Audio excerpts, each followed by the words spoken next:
दोस्तों 1 million subscribers होने की खुशी में और आपके डिमांड पे आज हम लेके आए हैं आपके लिए एक टेंस की फुल फ्लैज वीडियो। इस वीडियो को देखने से पहले आप मुझसे प्रॉमिस करो, एक प्रॉमिस मैं आपसे करता हूं। आप प्रॉमिस करो कि आप वीडियो एंड तक देखोगे और मैं आपसे प्रॉमिस करता हूं कि वीडियो देखने के बाद आपके टेंस हमेशा के लिए पूरे पक्के हो जाने वाले हैं। कोई आपको टेंस सीखने से नहीं रोक सकता। सीखोगे तो क्या, औरों को भी सिखाओगे। आपने कभी इस तरह से टेंसेस को नहीं पढ़ा होगा।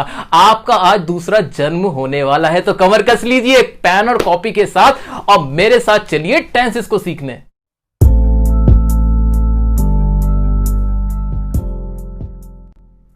दोस्तों पहले हम समझते हैं कि टेंसेस का मतलब होता क्या है। टेंसेस ऐसे रूल्स होते हैं इंग्लिश ग्रामर के जो हमें बताते हैं कि कोई भी काम कौन से समय में हो रहा है। तो क्या मैं कह सकता हूं कि टेंसेस का मतलब होता है टाइम, क्योंकि ये वक्त को ही तो बताते हैं। कोई भी काम हो रहा है, खाने का, पीने का, हंसने का, रोने का, वो कौन से समय में हो रहा है वो बता देते हैं हमारे टेंसेस। लेकिन क्या ये सिर्फ टाइम ही बताते हैं? मैं आपको एक एग्जांपल देता हूं। मैंने कहा मैं आपको पढ़ा रहा हूं, मैं आपको पढ़ा रहा हूं। इसमें काम क्या हो रहा है? काम हो रहा है पढ़ाने का। लिखकर भी देख लेते हैं, मैं आपको पढ़ा रहा हूं। तो काम तो हो गया पढ़ाने का, और आप समझ गए कि पढ़ा रहा हूं कोई से वक्त में हो रहा है, कोई से समय में हो रहा है। तो टेंसेस के रूल्स की मदद से हम इसकी इंग्लिश बना लेंगे। ये बात क्लियर हो गई। लेकिन क्या कोई और भी चीज है यहां पे जो मिसिंग है? जी हां, टेंसेस का मतलब सिर्फ टाइम ही नहीं होता। ये हमें बताते हैं कि वो जो काम हो रहा है वो कितना हुआ है। तो यानी टेंसेस में हम देखेंगे कि टाइम और वर्क। जी हां, कि टेंसेस वो रूल्स होते हैं जो हमें बताते हैं कि कोई भी काम कौन से समय में हो रहा है और वो कितना हो रहा है या हो चुका है। अब कोई भी रूल होगा उसकी मदद से हम ये जान लेंगे कि ये भी जो भी काम हो रहा है वो कितना हो चुका है और वो कौन से समय में हुआ है। एग्जाम्पल की मदद से इसको और समझेंगे कि ये सेंटेंस हमने लिखा था, मैं आपको पढ़ा रहा हूं। अब जो हूं वर्ड था तो हिंदी में था, तो हम समझ गए कि ये अभी की बात है, प्रेजेंट की बात है, अभी में काम हो रहा है। अच्छा, वो कितना हो रहा है? अभी पढ़ाने का काम चल रहा है। तो दो बातों का हमें पता चला। अब इन दो बातों को ही लिखने के लिए हमें टेंसेस की मदद लेनी पड़ेगी। तो अभी मोटा मोटा आप ये समझेंगे कि टेंसेस का मतलब होता है ऐसे रूल्स इंग्लिश ग्रामर के जो हमें बताते हैं कि कोई भी वर्ब यानी कोई भी क्रिया जो काम हो रहा है वो कौन से वक्त में हो रहा है और वो कितना हो चुका है, उसका स्टेटस। अब बात करेंगे आगे की कि टेंसेस हमारे कितने टाइप्स के हो सकते हैं। अब दो चीजों पे फोकस करना है ना हमें, टाइम और वर्क। दो ही तो चीजें हैं हमारे पास। तो टाइम देख लो, वर्क देख लो, उन्हीं से रूल्स बनेंगे। रटने की बिल्कुल कोशिश ना करें, मैं आपको वार्न कर रहा हूं। बिल्कुल रटने की कोशिश ना करें। रटते तो आप सालों से आ रहे हैं, तो क्या सीख गए? नहीं सीखे ना। अभी जैसे समझा रहे हैं वैसे आप समझने की कोशिश करिए। तो टाइम कितने तरह का होगा? टाइम कितने तरह का हो सकता है? टाइम 3 तरह का ही तो होता है। कौन कौन सा? एक तो जो बीत गया सो बात गई, जिसे हम बोलते हैं भूतकाल, जिसे हम हिंदी में इंग्लिश में बोल देते हैं पास्ट टेंस, हिंदी में बोलते हैं भूतकाल, यानी बीता हुआ वक्त। आप पैदा हुए थे आज से 20 साल पहले, तो वो पुरानी बात हो गई, तो यानी वो पास्ट हुआ। अभी जो आप जिसमें जी रहे हो उसे बोलते हैं वर्तमान, और जिसे हम बोल देते हैं प्रेजेंट। ये मैं अभी बहुत ही जनरल नॉलेज की बात कर रहे हैं। हम ऐसी ही बात कर रहे हैं, कोई भी अभी इंग्लिश की बात तो हम कर ही नहीं रहे। आपको भी पता है कि कौन से वक्त, कितने जो वक्त हैं कितने टाइप के होते हैं, मुझे भी पता है, वही हम यहां डिस्कस कर रहे हैं ना। तो पास्ट बीता हुआ, प्रेजेंट जो अभी में है, और कोई सा भी होता है क्या? हाँ होता तो है। अभी आप एग्जाम क्लियर करने वाले हो, करोगे, यानी फ्यूचर में। अभी ये टेंस पढ़ने के बाद आप बहुत बढ़िया इंग्लिश बोलने वाले हो, तो ये भी तो फ्यूचर है आपका। तो एक हो गया हमारा फ्यूचर, जिसे हम बोलते हैं भविष्यकाल।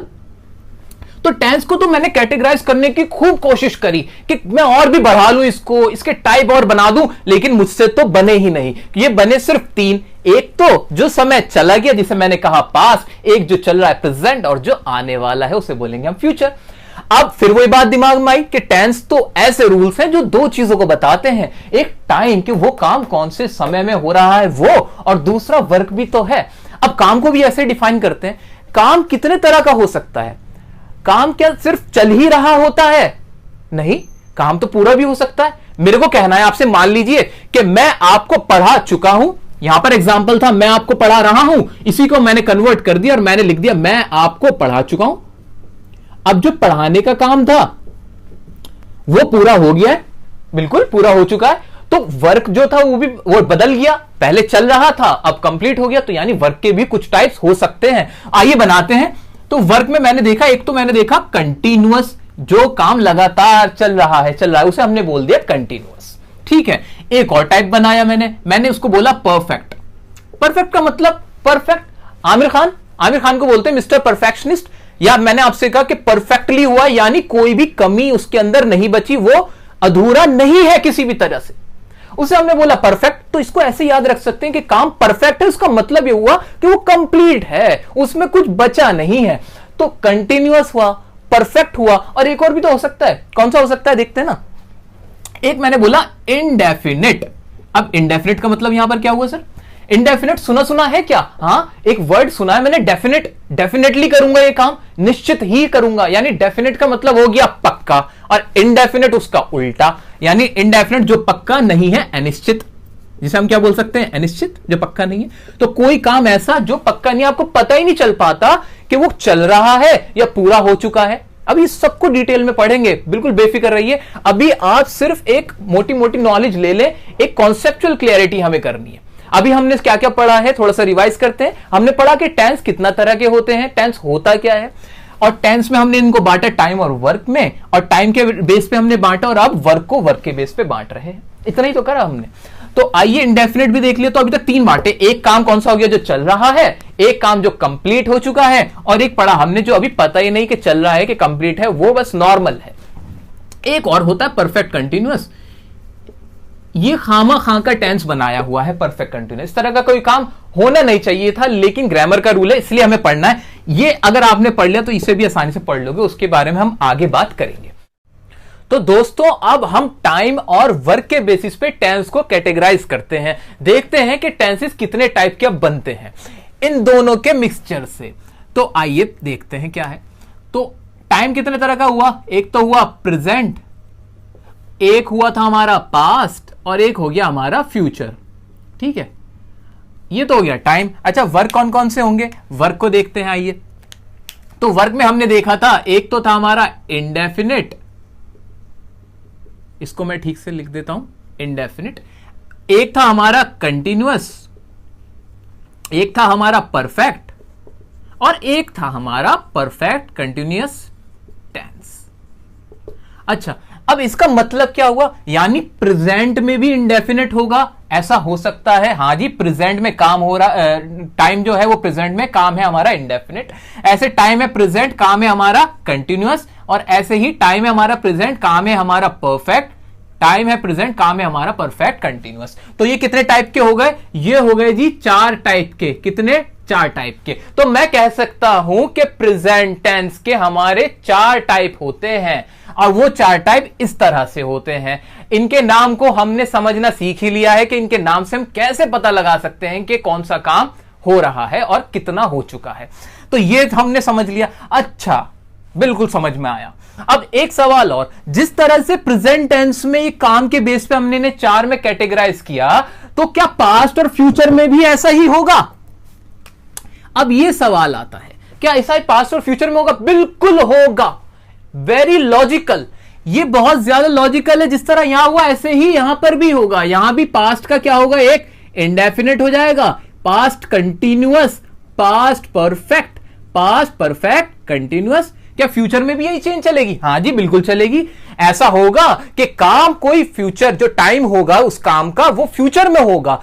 टाइम पता लग गया फ्यूचर का है, लेकिन जो काम हो रहा होगा, जो एक्टिविटी हो रही होगी, वो कैसी होगी? वो शायद कंटिन्यूअस हो, शायद इंडेफिनिट हो, शायद परफेक्ट हो, शायद परफेक्ट कंटिन्यूअस हो। हमें क्या पता? हमें तो रूल से मतलब है। इंडेफिनिट इसका भी हो गया, future indefinite, future continuous, future perfect, और फ्यूचर परफेक्ट कंटिन्यूअस।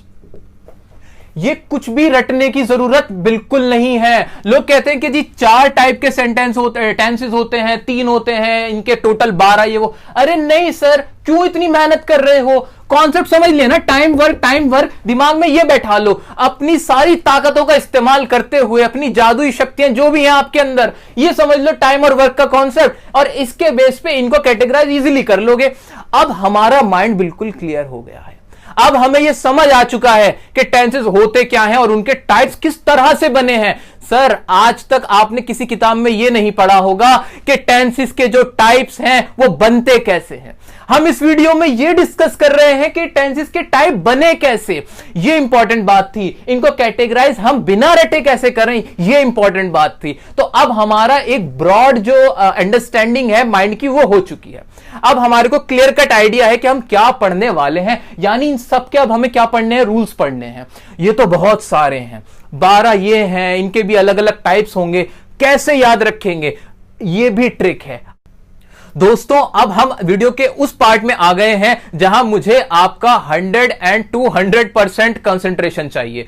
यह कंसंट्रेशन आपको जिंदगी भर फायदा देने वाला है। यह कॉन्सेप्ट, सर ये कॉन्सेप्ट आप समझ लेंगे, सारे टेंसेस यहीं पर क्लियर होने वाले हैं। तो आइए अभी समझते हैं एक छोटी सी स्टोरी को। मैंने आपसे कहा कि आप अपने स्कूल की तरफ से किसी कंपटीशन में गए, कंपटीशन में भाग लेने आप गए हो, वहां पे और भी बहुत सारे स्कूल के बच्चे आए हुए हैं। अब इतने सारे बच्चों में आपकी पहचान कैसे हो, आप तो खो जाओगे, आपके टीचर्स परेशान हो जाएंगे। तो ऐसे में क्या करना चाहिए या क्या होता है, ऐसा करना चाहिए कि आपको मैं ना एक डिफरेंट कलर की जैकेट्स पहना देता हूं। मान लीजिए हमने क्या किया, अपने स्कूल के बच्चों को रेड कलर की जैकेट पहना दी। अब जो भी हमारे स्कूल के बच्चे हैं सब रेड जैकेट के अंदर, और जो दूसरे स्कूल के बच्चे हैं उनको हमने ग्रीन कलर की जैकेट पहना दी। एक और स्कूल के बच्चे हैं उनको हमने येलो कलर की जैकेट पहना दी। अब ये 3 कलर की जैकेट में हमारे सारे स्टूडेंट्स बैठे हुए हैं। अब हमें क्या याद रखना है, हमें तो बस ये याद रखना है ना कि हमारे स्कूल के बच्चे रेड कलर की जैकेट में है। जो भी रेड कलर की जैकेट में होगा मैं समझ जाऊंगा कि ये हमारे स्कूल का ही स्टूडेंट है। अब चाहे वो कहीं भी चला जाए, घूमे फिरे, हमें टेंशन ही नहीं है। हम तो रेड देखा, पहचान लगाई, बात खत्म। अब हमने ये तो सीख लिया कि टेंसेस जो होते हैं वो 3 टाइप के होते हैं और उनके 4 और वर्क वाले टाइप होते हैं। ये हमने सीख लिया था। टेंसेस कितने वक्त कितने तरह का होता है, काम कितने तरह के होते हैं, ये तो सब क्लियर हो गया। अब उनकी पहचान, ऐसे ही टेंसेस में हमने रेड जैकेट पहनानी है, कुछ बच्चों को हमें येलो जैकेट पहनानी है, कुछ को ग्रीन जैकेट पहनानी है। जी हां, ये जो हमने 3 जैकेट पहनाई ना, वो ऐसे पहनाई कि हमने क्या किया, हमने लिखा कि प्रेजेंट टेंस जो भी होगा, जो हमारा प्रेजेंट टेंस होगा ना, उसकी जो हम हेल्पिंग वर्ब इस्तेमाल करेंगे वो कौन सी होंगी, वो होंगी हमारी do, does, is, am, are और हैज, हैव। ये हमें याद रखना है कि ये जब भी होंगे ना, प्रेजेंट हमें दिखाना होगा तो हम इन वाली हेल्पिंग वर्ब्स को याद रखेंगे। डू, डज, इज, एम या आर, हैज या हैव, ये याद रखना है। अच्छा, और स्कूल के बच्चों को हम क्या पहनाते हैं, पास्ट वालों को। अब कभी भी टाइम हो पास्ट टेंस में तो उसकी पहचान के लिए कि वो टाइम कैसे पहचाने, उसके लिए हमने जैकेट कौन सी पहनाई। मान लीजिए हमने ग्रीन जैकेट पहनाई तो डू डज का हमने करा डिड, इज, एम, आर का करा हमने वॉज या फिर वर, हैज, हैव का हमने कर दिया सिंपल हैड। अब तीसरे स्कूल की तरफ बढ़ते हैं। उनके स्टूडेंट्स को भी तो हमने डिफरेंट जैकेट पहनाई। हमने क्या किया, फ्यूचर वालों को हमने कहा कि आप कुछ मत करिए, आप बस ये जैकेट पहन लीजिए, और इसके लिए हमने कुछ नहीं करा, हमने करा विल, शैल। मेनली यही रखना है हमें याद, विल शैल ही होगा। आगे वैसे होता है विल, शैल, हैव भी अगर एक साथ हो तब भी आप समझ लेंगे फ्यूचर। मेन आपको इस पे फोकस करना है, विल, शैल। इसकी बात जब करेंगे तब और इसकी अंडरस्टैंडिंग होगी हमें। तो अभी सिर्फ पहचान के लिए टेंसेस के अंदर ट्रांसलेशन के टाइम पे इंग्लिश पढ़ते हुए किसी भी सेंटेंस की हमें यह ध्यान देना है कि अगर हेल्पिंग वर्ब ये वाली है, ये हेल्पिंग वर्ब है, तो उसका टेंस का टाइम तो प्रेजेंट होगा। काम की बात नहीं की हमने, हमें टाइम पता चल जाएगा कि do, does, is, am, are है, हैज, हैव है, तो वो प्रेजेंट है। टाइम अगर डिड, वॉज, वर, हैड वाली हेल्पिंग वर्ब है तो हमें पता चल गया वो पास्ट है, और अगर फ्यूचर है तो विल और शैल है। एक एग्जांपल की मदद से हम इसको और अच्छे से समझेंगे। एग्जांपल मैंने लिख दिया। मान लीजिए she does not understand English. मुझे नहीं पता इसकी अभी हिंदी क्या है, मैंने तो इसको अभी पढ़ा ही नहीं है, लेकिन क्या मैं इस पोजीशन में हूं कि मैं समझ जाऊं कि इसमें टेंस कौन सा यूज हो रहा है? जी हां, बिल्कुल सही जवाब, डज आ रहा है यहां पे। डज समझते ही मेरे को पता चलिए इसका टाइम तो प्रेजेंट है, बात खत्म हुई। अभी हमने वर्क की बात नहीं करी, काम क्या हो रहा है? अंडरस्टैंड का, यानी समझने का काम हो रहा है। अभी हमने ये नहीं देखा कि काम को कैसे समझेंगे, अभी हम वर्क टाइम की बात कर रहे हैं। तो टाइम में हमने समझ लिया डज को देखते ही कि ये प्रेजेंट में बात हुई है। सर काम का भी बता दो ना। सर ऐसे ही काम का भी तो बता दो कि काम को कैसे पहचाने कि वो कितना हो चुका है। टाइम तो आप समझ गए, टाइम तो समझ गए कि हेल्पिंग वर्ब देखते ही छूटते ही समझ जाएंगे कि भाई ये प्रेजेंट है, ये पास्ट है, एकदम करेक्ट आंसर। अब काम का बता दो। क्या काम का भी कोई ऐसा रूल है? जी हां है रूल। रूल क्या है? जो हमारी ये वर्ब होती है ना, मेन वर्ब, ये फर्स्ट सेकंड और थर्ड फॉर्म्स होती हैं। इसकी 3 फॉर्म्स होती हैं, फर्स्ट सेकंड थर्ड फॉर्म्स होती हैं जो भी वर्ब होती है। मान लीजिए गो है ना, तो गो तो ही उसकी फर्स्ट फॉर्म, सेकंड फॉर्म हो गई वेंट और थर्ड फॉर्म हो गई गॉन। 3 फॉर्म्स होती हैं जितनी भी हमारी एक्शन वर्ब होती है। ये बात आप अच्छे से समझ लीजिए। मैं बार बार कह रहा हूं कि जो इंपॉर्टेंट है, जो मोस्टली यूज होती हैं, उनकी थर्ड फॉर्म जितनी तीनों फॉर्म्स हम वीडियो के लास्ट में आपको दे देंगे। अभी आपको इतना याद रखना है कि 3 फॉर्म्स होती हैं, आपको पता भी होगा बहुत सो को। तो आपको अब इसके थ्रू पहचान करनी कि काम कितना हुआ है। जब भी वर्ब की फर्स्ट फॉर्म हो तो समझ लो कि काम कौन सा है, वो है इंडेफिनिट। कभी भी वर्ब की फर्स्ट फॉर्म देखो तो समझ लेना वो इंडेफिनिट है, मेनली वो इंडेफिनिट है। वर्ब की फर्स्ट फॉर्म के साथ, वर्ब की फर्स्ट फॉर्म के साथ अगर आईएनजी लगा हो, क्या लगा हो? आईएनजी। सर इसका मतलब क्या हुआ? आईएनजी मतलब ऐसे जैसे कि क्या मैंने आपके आगे लिख दिया रीडिंग, रीड के आगे क्या लगा दिया? जमा आईएनजी, पूरा क्या बन गया? रीडिंग। ऐसे मैंने लिख दिया कम और आखिर में क्या लिख दिया मैंने? कमिंग। तो reading, coming, going, listening, teaching, watching, जितने भी आईएनजी लगे हुए हैं, तो याद रखना मेरी बात, ये आईएनजी दिखाता है काम के चलते रहने को, यानी वो काम चल रहा है अभी।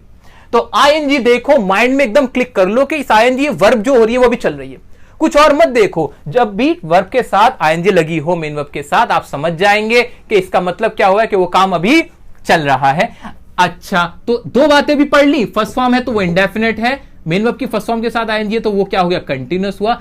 अच्छा, अब मेन वर्ब की जब थर्ड फॉर्म इस्तेमाल हो तो क्या होता है? थर्ड फॉर्म जब इस्तेमाल हो, थर्ड फॉर्म का मतलब ही अपने आप में होता है पूरा हो चुका होना। जैसे कि मैंने आपसे कहा she has gone, gone word यहां पर यूज किया। क्या यूज किया? ये वाला गॉन यूज कर लिया। अब इस गॉन का मतलब ही पता क्या है? गया हुआ। इसका मतलब जाना नहीं बन जाता, अब इसका मतलब ही हो गया गया हुआ। ऐसे मैंने एक वर्ड यूज किया टायर्ड, टायर्ड का मतलब हुआ थका हुआ। तो परफेक्ट में भी क्या होता है? परफेक्ट में होता ही ये है कि काम पूरा हो चुका होता है। यानी मेन वर्ब की जब थर्ड फॉर्म हुई तो हमें उसका अंदाजा लग गया कि ये टेंस में जो काम हुआ है वो परफेक्ट है, यानी वो पूरा हो चुका है। यानी अब हमें वर्ब को देख के भी अंदाजा लग गया है। एक बार इसको समराइज करेंगे।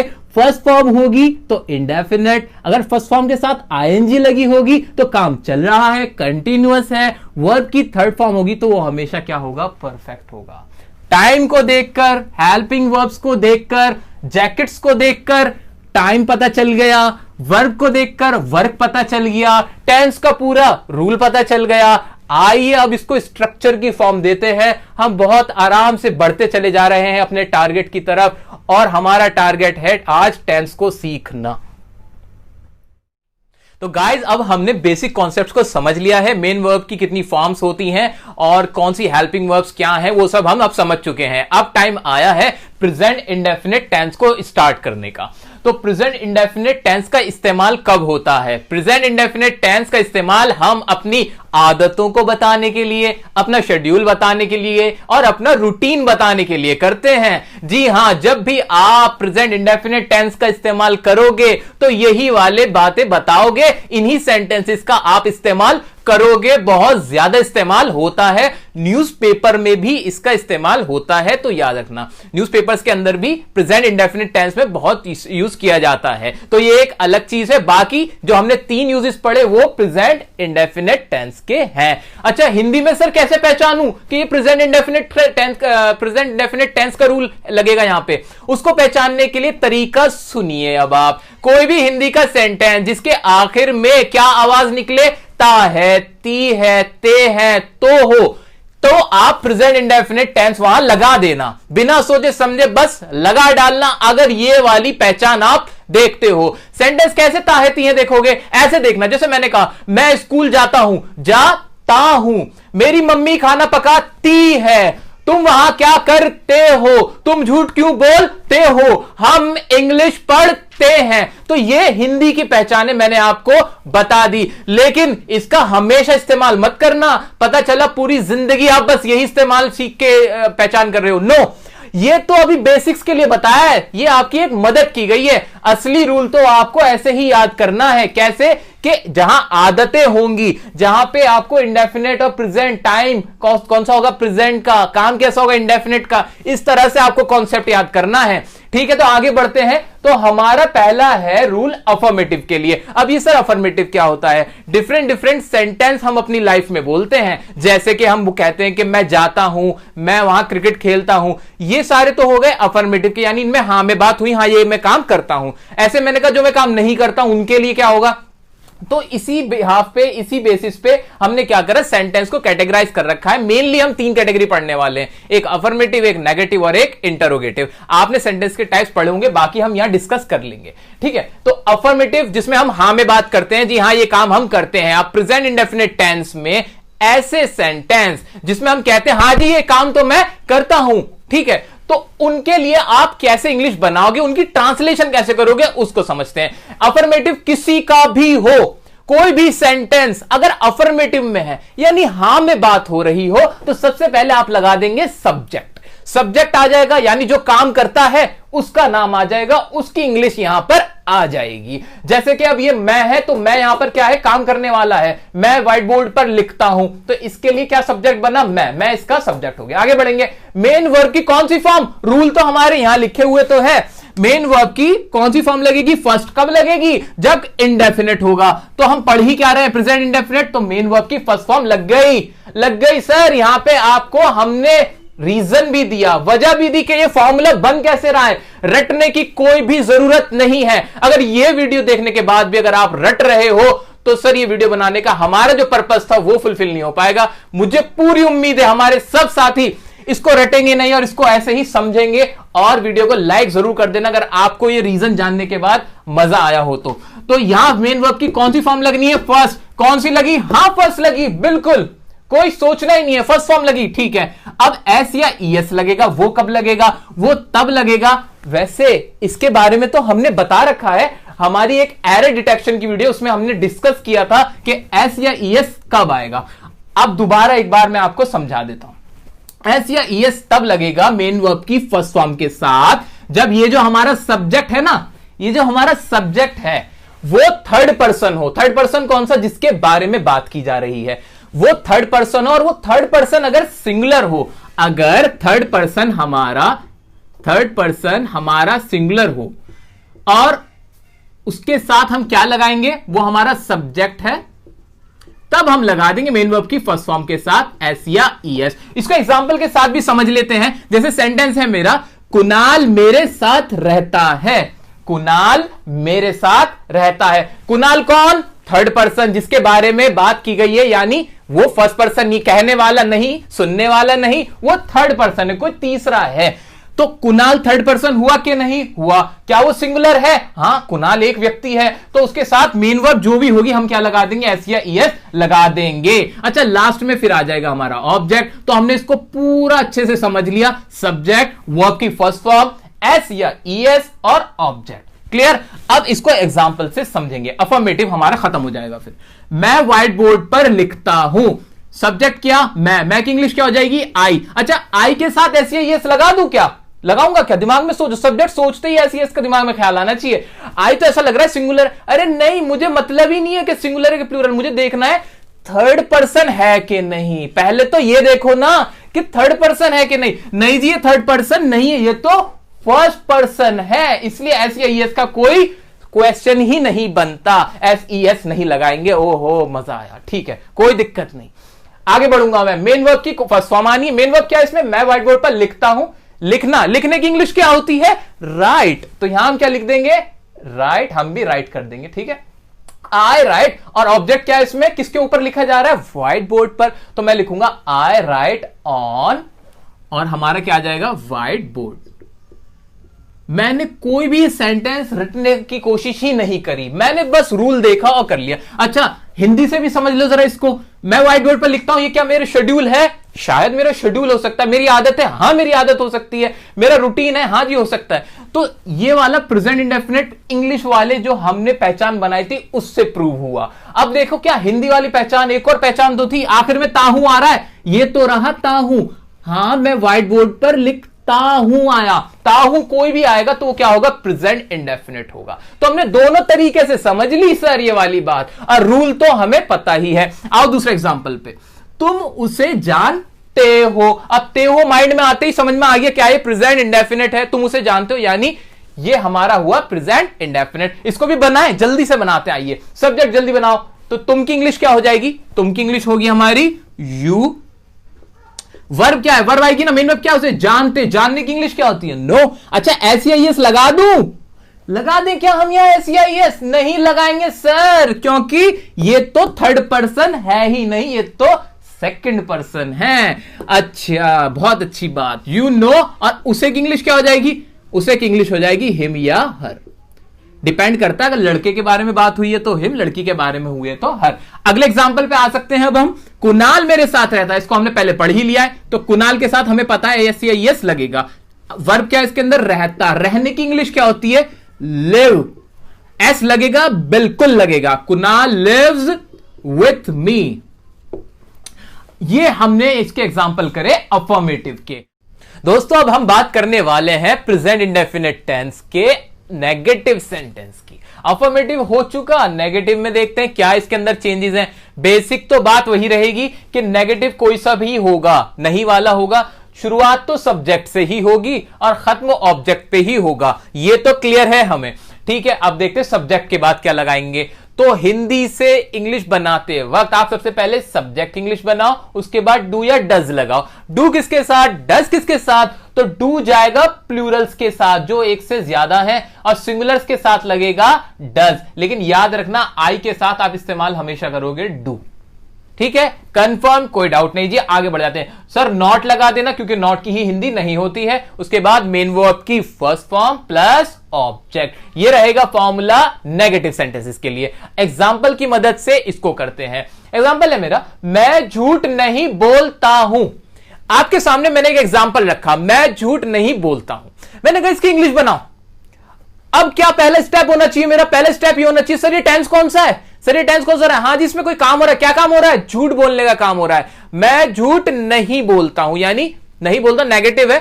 ये आपकी कोई आदत है? हां मेरी आदत है, मैं अपनी आदत बता रहा हूं। आदतें तो प्रेजेंट इंडेफिनिट टेंस का पार्ट है, ये तो प्रेजेंट इंडेफिनिट टेंस हुआ।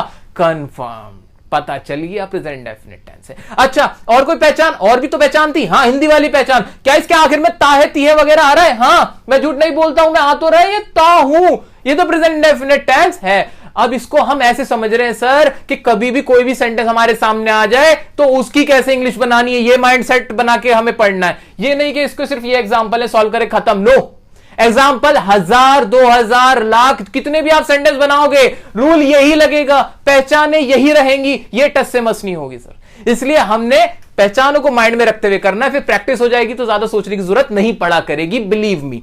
ओके तो मैं झूठ नहीं बोलता, ये कंफर्म हो गया प्रेजेंट इंडेफिनिट का नेगेटिव है। सब्जेक्ट की इंग्लिश मैं की क्या बन जाएगी सर? मैं की इंग्लिश बनेगी आई, कोई दिक्कत नहीं। आई के साथ डू या डज में से क्या लगा दूं? आई के साथ हमने पढ़ा डू लगेगा, डू लग जाएगा। अच्छा नॉट, हाँ जी नॉट तो लगना ही लगना है, तो आई डू नॉट। और इंग्लिश क्या है इसकी? वर्ब क्या है इंग्लिश इसकी झूठ बोलने की? टेल अ लाई होती है, तो क्या लिखेंगे हम? I do not tell a lie. तो इसकी इंग्लिश हमने बना दी I do not tell a lie, मैं झूठ नहीं बोलता हूं। अगला क्या है? तुम दवाई नहीं लेते हो। इसके लिए सब्जेक्ट क्या होगा? सब्जेक्ट की इंग्लिश हम बनाएंगे तुम की इंग्लिश क्या हो जाएगी? यू। उसके बाद डू या डज आएगा। तुम क्या होता है हमारा? प्लूरल होता है, प्लूरल्स के साथ हम क्या लगा देते हैं? डू। डू आ जाएगा, नॉट भी सबके साथ आ जाएगा। यू डू नॉट, वर्ब क्या है इसमें, लेना, लेने की इंग्लिश हो जाएगी take. You do not take, दवाई को बोलते हैं मेडिसिन, तो you do not take medicine. ठीक है, ओके। अगला है हमारा, वह कोशिश नहीं करती है। इसमें सब्जेक्ट क्या हमारा, शी, लड़की के लिए शी आता है। डू या डज, सिंगुलर्स के साथ लग जाएगा डज। डज नॉट, कोशिश करने की पूरी इंग्लिश होती है try. She does not try. ये हमने नेगेटिव समझे, फॉर्मूला समझा। सर याद रखें, हमने जो भी ये सेंटेंसेस करे हैं फॉर्मूले की मदद से करे हैं, और ये फॉर्मूला कैसे बना ये भी आज हमें पता है। आपको पता चल रहा है एक एक रीजन के टेंसेस के कौन सा स्ट्रक्चर कैसे बन रहा है, तो इसमें रटने वाली बात नहीं है। यह वीडियो देखने के बाद आपको इतनी नॉलेज हो जानी चाहिए कि आप दूसरे को भी पढ़ा सको। गाइस, ये टाइम आ गया है इंटरोगेटिव सेंटेंस का, सवालों को पूछने का। जी हां, वो वाले सेंटेंस जिसमें हम सवाल पूछते हैं उनकी इंग्लिश कैसे बनानी है वो देख लेते हैं। तो डू या डज यानी हेल्पिंग वर्ब सबसे पहले रख दो। अच्छा, नोटिस करना, बहुत इंपॉर्टेंट बात कहीं लिख लो क्या, कि कभी भी इंटरोगेटिव सेंटेंस जो होगा ना तो उसकी शुरुआत हेल्पिंग वर्ब से ही होगी। तो याद रखना है हमें कि उसकी शुरुआत हेल्पिंग वर्ब से होगी। जो भी टेंस होगा उसकी हेल्पिंग वर्ब सबसे पहले आएगी। ठीक है, तो इसकी हेल्पिंग वर्ब डू या डज थी, तो डू या डज आ गया। डज किसके साथ, डू किसके साथ, वही नेगेटिव वाला रूल जो हमने नेगेटिव सेंटेंस में रूल पढ़ा है ना, वही लगेगा। सिंगुलर्स के साथ डज, प्लूरल्स के साथ डू, और आई के साथ भी डू आएगा। सब्जेक्ट रखेंगे, फिर मेन वर्ब की फर्स्ट फॉर्म प्लस ऑब्जेक्ट। ठीक है, सब अब एग्जांपल्स हैं, एग्जांपल से हम सेंटेंस को बनाते हैं। क्या तुम खेलते हो, इसमें एक सवाल पूछा, क्या तुम खेलते हो, उसकी इंग्लिश बनाते हैं जल्दी से। डू या डज में से क्या आ जाएगा, सब्जेक्ट देखो, तुम क्या होता है, प्लूरल। प्लूरल के साथ क्या लगा दूं, डू, तो लगा दूंगा डू, तो डू, और उसके बाद क्या, सब्जेक्ट क्या है, यू, खेलने की इंग्लिश प्ले, फर्स्ट फॉर्म रहेगी क्वेश्चन मार्क, खत्म। अच्छा, ये लगाना मत भूलना, मार्क ऑफ इंटरोगेशन कहते हैं इसे, ये भी पढ़ा जाता है सर, तो इसको मार्क ऑफ इंटरोगेशन को लगाना ना भूले लिखते हुए। ठीक है, अच्छा, क्या तुम वहां रहते हो, इसमें भी तो एक सवाल था। अच्छा चलो, छोटा सा एक और मजा करते हैं इसमें, क्या, शुरू से चलते हैं। क्या ये प्रेजेंट इंडेफिनिट टेंस कैसे है ये देख लेते हैं। ते हो लास्ट में आ रहा है, हाँ आ रहा है। क्या ये एक आदत है, आपसे पूछा जा रहा है वहां रहते हो, रहने का काम करते हो जी, हाँ शेड्यूल है आपका वहीं पर रहने का, जी हाँ मेरी हैबिट है, मैं वहीं रहता हूं। ठीक है, आपने एक बात बता दी अपने बारे में, तो प्रेजेंट इंडेफिनिट टेंस प्रूव हो गया। ये सोचते हुए चलना है हमेशा। आपको कोई भी सेंटेंस देखो कि वो प्रेजेंट इंडेफिनिट है तो कैसे है, कंटिन्यूस है तो कैसे है। इंग्लिश बनाते हैं, यहां भी क्या आएगा, डू आएगा। क्यों आएगा आपको पता है, क्योंकि तुम के साथ डू आएगा। डू हमारा आ गया, फिर वर्ब क्या है, डू यू लिव, और वहां के लिए क्या आ जाएगा, there. Do you live there, क्या तुम वहां रहते हो। अगला है हमारा सेंटेंस, क्या वह तुम्हें पढ़ाता है। अब ये भी ता है लास्ट में आया, हैबिट पूछी गई, हाँ तो ये क्या है, प्रेजेंट इंडेफिनिट टेंस। बार बार सर मैं इसलिए रिपीट कर रहा हूं ताकि आपके माइंड में बैठ जाए, इसलिए आप भी रिपीट करो, कभी भी सेंटेंस पढ़ो इसी तरह प्रैक्टिस करो। पहले पूछो क्या वो वाले टेंस है कि नहीं, जो टेंस आप पढ़ रहे हो उसको देखो। यही फॉर्मूला, यही स्ट्रेटेजी आप यूज करोगे तो ही दूसरे को पढ़ा पाओगे। ठीक है, अब क्या वह तुम्हें पढ़ाता है, क्या की इंग्लिश क्या आ जाएगी, डज। अच्छा, डज क्यों लगाया मैंने, अरे सर सब्जेक्ट ना सिंगुलर था, सब्जेक्ट सिंगुलर था, सिंगुलर के साथ डज लगता है, मैंने भी डज लगा दिया, बहुत सही किया आपने, डज आ गया। उसके बाद ही आ जाएगा, या लड़का है ना पढ़ाता है तो लड़के के लिए ही आ गया, डज ही। पढ़ाने के लिए क्या हो जाएगी, टीच, और तुम्हें के लिए क्या आ जाएगी, you. Does he teach you. Sir ये हमारे हुए इंटरोगेटिव सेंटेंस खत्म। सर नीचे भी आपने कुछ लिखा हुआ डबल इंटरोगेटिव, सर ये क्या है, सर ये ज्यादा इस्तेमाल होता है, इससे ज्यादा तो ये इस्तेमाल होता है, इसको समझ लो डबल इंटरोगेटिव सेंटेंस क्या होता है। डबल इंटरोगेटिव सेंटेंस और इंटरोगेटिव सेंटेंस में फर्क क्या है, अंतर क्या है वो देखते हैं। तो अंतर ये होता है, सवाल तो पूछते हैं हम, दोनों ही इंटरोगेटिव हैं, लेकिन सवाल जो हम पूछते हैं तो कुछ सवाल ऐसे होते हैं जिनका जवाब यस या नो में होता है।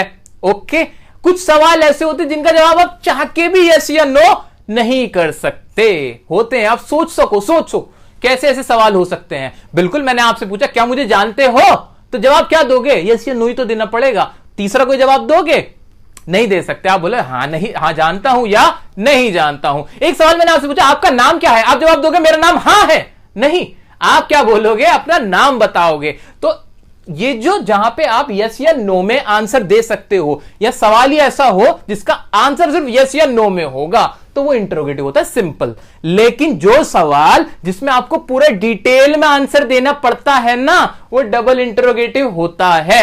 अच्छा सर, ये तो समझ में आ गया, अब हिंदी में भी कुछ पहचान बता दो। सुनो, पहचान क्या होती है। ये जो भी स्टार्ट होगा नॉर्मल इंटरोगेटिव, उसके शुरू में क्या आएगा और कोई वर्ड यूज नहीं होगा। जैसे क्या तुम जानते हो, क्या तुम आते हो, क्या तुम खाते हो, क्या तुम पीते हो, क्या तुम हंसते हो, क्या तुम परीक्षा देते हो, कोई भी जो होगा वो क्या से शुरू होगा और यस या नो उसका आंसर हो जाएगा। क्लियर। अब आते हैं डबल इंटरोगेटिव। ये नहीं होगा भाई, इसके शुरू में क्या नहीं होगा, इसके बीच में होगा। तुम क्या खाते हो वो चीज बताओ, तुम क्यों लड़ते हो वो वजह बताओ, तुम क्यों हंसते हो वो चुटकुला सुनाओ। तो अब ये वाली जो हमारे सेंटेंस हुए, इसमें बीच में WH फैमिली आई, सिर्फ क्या का इस्तेमाल नहीं हुआ, क्यों, कब, कैसे, जो भी हमारी WH फैमिली जिसे कहते हैं हम, वो यूज होती है। और सेंटेंस के शुरू में नहीं होगी, बीच में होगी। अब इसको बनाने का तरीका क्या है सर, इसका तो एक और फॉर्मूला बढ़ गया, दिक्कत हो गई, कैसे करें। अरे कोई दिक्कत नहीं हुई, ध्यान से देखो। WH फैमिली, डू या डज प्लस सब्जेक्ट मीनो की फर्स्ट फॉर्म प्लस ऑब्जेक्ट। इसमें और इसमें फर्क क्या है, इसमें और इसमें ना सिर्फ एक चीज का फर्क है कि डू डज से पहले, इस पूरे स्ट्रक्चर से पहले WH फैमिली जोड़ दो, और कुछ नहीं करना, खत्म। WH फैमिली जोड़ दी हमने और बन गया किसका, डबल इंटरोगेटिव का फॉर्मूला। जल्दी से इंग्लिश बना दो। तुम क्यों रोती हो, अब क्यों की इंग्लिश क्या हो जाएगी हमारी, वाई हो जाएगी, तो हम क्या लिखेंगे, वाई। अच्छा, डू या डज, तुम क्या होता है, प्लूरल, प्लूरल के साथ मैंने लगा दिया डू, और फिर सब्जेक्ट आया वाई डू यू, रोने को बोलते हैं cry, why do you cry, तुम क्यों रोते हो, रोया मत करो। वह क्या कहता है, शुरू में क्या आया ना सर, हाँ या ना में जवाब दे सकते नहीं, पूरी डिटेल बतानी पड़ेगी, क्या बात कही उसने कान में आके। तो लिखते हैं वह क्या कहता है, इंग्लिश क्या हो जाएगी, वॉट। क्या की इंग्लिश बनी, वॉट। अच्छा, डू या डज क्या आएगा, डज आएगा, क्यों आएगा, सिंगुलर है, आप समझ चुके हो। व्हाट डज ही, और कहने की इंग्लिश होती है हमारी से, व्हाट डज ही से। हम कहां जाते हैं, अच्छा सब में देखो, देखो ती है, ता है, ते हैं, सब देखो, दिमाग में वजह ढूंढते रहो कि प्रेजेंट डेफिनेट क्यों है। हम कहां जाते, कहां की इंग्लिश क्या हो जाएगी, वेयर। सर राइटिंग ना इतनी अच्छी आ रही है कि मुझे कुछ समझ नहीं आ रहा, इसलिए थोड़ा सा मैं यहां से लिखूंगा, वेयर। और हम की क्या आएगी इंग्लिश, डू हो जाएगी यहां पे, क्योंकि हम प्लूरल है इसलिए डू होगी, वेयर डू वी। और जाने की इंग्लिश क्या हो जाएगी, go, where do we go, where do we go, हम कहां जाते हैं। तो ये खत्म हुए हमारा प्रेजेंट इंडेफिनिट के सारे इंटरोगेटिव, डबल इंटरोगेटिव, जो भी इसका अगला पिछला था, सारा हमने अच्छे से समझ लिया है। अब कोई भी सेंटेंस, पूरी दुनिया में कोई भी सेंटेंस जो आपके माइंड में आ सकता है, अगर वो प्रेजेंट इंडेफिनिट है, तो आपको उसकी इंग्लिश बनाने से कोई नहीं रोक सकता। सब समझ लिया है हमने, ओके। तो अब बात करेंगे प्रेजेंट कंटिन्यूअस टेंस की। दोस्तों हम टेंस पढ़ रहे हैं, और गाइस अब हम प्रेजेंट कंटिन्यूअस टेंस पढ़ रहे हैं। मैं आपसे बात कर रहा हूं, आप मुझे देख रहे हो, सर ये क्या कह रहे हो। जी हां, ये रहे हो, रही हो, रहे हो, ये जितने भी हैं ये बता रहे हैं कि प्रेजेंट में कोई काम चल रहा है। और प्रेजेंट में जब भी कोई काम चल रहा हो, या मैं कह सकता हूं कि काम जब भी चल रहा हो, तो आपको करनी है दिल की बात। वो कैसे होगी जी, वो ऐसे होगी कि आप जब भी कंटिन्यूअस देखो, कोई भी टेंस हो, प्रेजेंट का, पास्ट का, फ्यूचर का, अगर वो चल रहा है, काम को चलते हुए दिखाने के लिए, तो हम क्या करते हैं, मेन वर्ब की फॉर्म लगाते हैं फर्स्ट, और उसके साथ लगा देते हैं आईएनजी, क्योंकि वो होती है उस सेंटेंस की दिल की धड़कन। अगर आप आईएनजी नहीं लगा रहे हो तो आप उसकी धड़कन रोक दोगे। तो याद रखना, अगर कंटिन्यूटी होगी तो हम लगाएंगे आईएनजी। एग्जांपल्स के साथ आप समझेंगे स्ट्रक्चर्स को। तो अफर्मेटिव अगर हो, प्रेजेंट कंटिन्यूअस टेंस का अगर अफर्मेटिव हो, तो हमें क्या करना है वो देखते हैं। अच्छा, एक हिंदी में रटने वाली पहचान तो आप वही कर सकते हो कि आखिर में आवाज आएगी रहा है, रही है, रहे हैं, हम पहले ही समझ चुके हैं। और वैसे समझने के लिए ये देख लो कि कोई भी अगर प्रेजेंट में काम चल रहा हो तो उसमें आप ये रूल लगाओगे। सिंपल है, इसके अंदर ज्यादा लंबी चौड़ी बातें नहीं है। तो सबसे पहले अफर्मेटिव का बनाते वक्त सब्जेक्ट ही रखेंगे, हम जानते हैं। उसके बाद हेल्पिंग वर्ब आएगी। अच्छा, इंडेफिनिट में याद करो, देखो उसमें थोड़ा फर्क था। प्रेजेंट इंडेफिनिट के अफर्मेटिव में हेल्पिंग वर्ब नहीं आती। प्रेजेंट इंडेफिनिट के अफर्मेटिव और पास्ट इंडेफिनिट के अफर्मेटिव को छोड़ के अफर्मेटिव किसी का भी होगा तो ऐसे ही होगा, सब्जेक्ट और उसके बाद आएगी उसकी हेल्पिंग वर्ब। चलिए ये तो एडवांस बात थी, अभी हम आ जाते हैं बेसिक्स पे। सब्जेक्ट, उसके बाद रखेंगे इज एम आर, उसकी हेल्पिंग वर्ब, फिर लगाएंगे ये दिल की धड़कन, मेन वर्ब की फर्स्ट फॉर्म प्लस आईएनजी। ठीक है, तो इसको मैं यहां इससे जोड़ देता हूं ताकि आप थोड़ा सा समझ पाओ। ठीक है, तो यहां ये आ जाएगा मेन वर्ब की फर्स्ट फॉर्म प्लस आईएनजी, और उसके बाद सबके आखिर में ही आता है ऑब्जेक्ट। ठीक है, तो ये तो अफर्मेटिव का था। जल्दी से इसके एग्जांपल करके इसको भी हम सीख लेते हैं। अच्छा, मैं आ रहा हूं, मैं अभी प्रेजेंट में टाइम में अभी आ रहा हूं, तो इसके लिए क्या स्ट्रक्चर लगाऊं? सिंपल है, सब्जेक्ट रखूं, मैं का क्या बनाऊंगा? मैं का हो जाएगा आई के साथ हमने पढ़ा के एम आ जाएगा, और इसके अंदर वर्ब क्या है? कम, और साथ में क्या लगेगा? I N G, I am coming. अच्छा, ये तो छोटा सा सेंटेंस था। अब मेरी दिक्कत ये है, मैं आपको बहुत लंबे लंबे सेंटेंस यहां अभी नहीं करा सकता। फिर आप पूछोगे सर यहाँ टू कैसा आया, या यहां ये कैसा आया, वो कैसे आया, और आप उसमें फंस जाओगे। तो अब ये छोटे जरूर करा रहे हैं हम, लेकिन आपको याद रखना है सेंटेंस कितना ही बड़ा हो, रूल यही लगेगा। तो शॉर्ट में समझते हैं हम। अब जैसे आई एम कमिंग था, अगर मैं बोलूं कि मैं दिल्ली से आ रहा हूं, तो मैं ये भी कर सकता हूं आई एम कमिंग फ्रॉम दिल्ली। जब मैं घर से आ रहा हूं, आई एम कमिंग फ्रॉम होम। अगर मैं स्कूल से आ रहा हूं, तो कोई भी अकॉर्डिंगली आप चेंज कर सकते हो। लास्ट में क्या आ रहा है वो मैटर नहीं करता, वो हमारा ऑब्जेक्ट है, एज इट इज उसकी इंग्लिश बना देना। ठीक है, रूल यही रहेगा आपका। अगला है हमारा, वह एग्जाम की तैयारी कर रही है। बड़ा अच्छा सेंटेंस है, प्रैक्टिकल सेंटेंस है, इसको बनाते हैं। आओ जल्दी से। रही है लास्ट में आया, प्रेजेंट कंटिन्यूअस है, लगाओ फॉर्मूला सब्जेक्ट। वह की इंग्लिश क्या हो जाएगी? ही लिख दूं? हाँ जी, ही लिख दो। अरे क्यों लिख दूं, लड़की है, शी लिख दो। तो शी हो गया, शी के साथ इज लगा दूं? लगा दो, सिंगुलर्स के साथ इज आता है। अच्छा, उसके बाद वर्ब क्या इसके अंदर? तैयारी करना, एग्जाम की तैयारी करना, उसके लिए आ जाएगा प्रिपेयरिंग। ठीक है, शी इज प्रिपेयरिंग, आईएनजी लगाए, दिल की धड़कन, मैं दिल बना देता हूं ताकि याद रहे आपको इन सबके आगे। She is preparing for exam. ठीक है, ठीक है, ये भी हमारा हो गया। She is preparing for examination. तुम हमारे बारे में सोच रहे हो लास्ट में आया, प्रेजेंट में कोई काम चल रहा है, बनाते इसको भी। तुम की इंग्लिश हो जाएगी यू, यू प्लूरल होता है, प्लूरल्स के साथ क्या आ जाएगा? आर आएगा, यू आर। वर्ब क्या है इसमें? सोचना, सोचने की इंग्लिश होती है बच्चों थिंक, और थिंक के साथ क्या लगेगा? आईएनजी, दिल लग जाएगा। शी इज थिंकिंग अबाउट, बारे में के लिए आ गया अबाउट, और हमारे के लिए आ जाएगा us. She is thinking, you are thinking about us, sorry, you are thinking about us. Okay, so ये हमने अफर्मेटिव देखे। अब बारी आती है नेगेटिव की। अब नेगेटिव सेंटेंसेस में क्या होगा? कुछ नहीं होगा, सिर्फ नॉट लग जाएगा एज इट इज, जैसे हमने प्रेजेंट इंडेफिनिट का नेगेटिव देखा था। तो इसमें भी हम जल्दी से इन एग्जांपल्स को कर लेते हैं। स्ट्रक्चर देख लीजिए, subject plus is am are plus not, main verb की first form ING plus object. तुम्हारा भाई तुम्हें नहीं बुला रहा है। तुम्हारा भाई इसमें क्या है? सब्जेक्ट, तो लिखते हैं योर ब्रदर। अब ब्रदर सिंगुलर है कि प्लूरल है? भाई योर ब्रदर, तुम्हारा भाई एक है जी, तो लिख दूंगा is.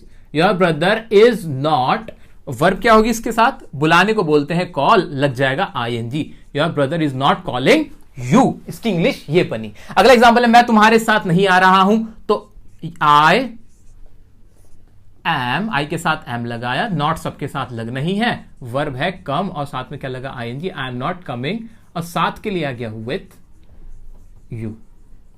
I am not coming with you. वह मुझे नहीं समझ रहा है। अब इसके लिए क्या आ जाएगा? समझने के लिए ही इज नॉट गेटिंग, और मुझे के लिए आ गया me. He is not getting me. तो ये हमने अभी अफर्मेटिव देखा, नेगेटिव देखा, अब देखेंगे इंटरोगेटिव। गाइज, अगर प्रेजेंट कंटिन्यूअस टेंस में कोई सवाल पूछा जा रहा है, मान लीजिए सवाल इस तरह से है, क्या तुम आ रहे हो, क्या तुम जा रहे हो, क्या तुम हंस रहे हो, क्या तुम सो रहे हो, या तुम क्यों सो रहे हो, तुम क्या सोच रहे हो, इस तरह के अगर हिंदी में सेंटेंस बोले जाएं तो उनकी इंग्लिश कैसे बनानी है वो देख लेते हैं। तो आइए, तो सबसे पहले तो रखेंगे हमारी helping verb is am are आ जाएगी, सब्जेक्ट रखेंगे, फिर उसके बाद मेन वर्ब की फर्स्ट फॉर्म प्लस आईएनजी। दिल को मत भूलिएगा, दिल की बात हमेशा साथ। अब प्लस ऑब्जेक्ट, तो ये तो हो गया हमारा स्ट्रक्चर। अब एग्जाम्पल है, उनकी मदद से इसको और अच्छे से समझते हैं।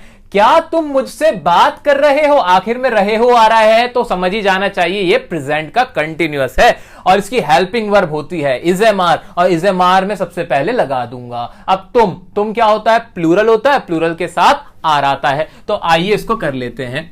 क्या तुम मुझसे बात कर रहे हो? सबसे पहले लगा दिया आर, उसके बाद आया सब्जेक्ट आर यू, और बात करने की इंग्लिश ही होती है टॉक, और साथ में लग जाएगा ING. Are you talking to me? तो ये बनी इसकी English, are you talking to me. Next है हमारा, क्या वह अपने घर जा रही है? इसमें वह को देख के दिमाग में आया, वह होता है सिंगुलर, सिंगुलर के साथ लगा दूंगा मैं इज शी गोइंग टू, उसके घर के लिए क्या आ जाएगा? Her home.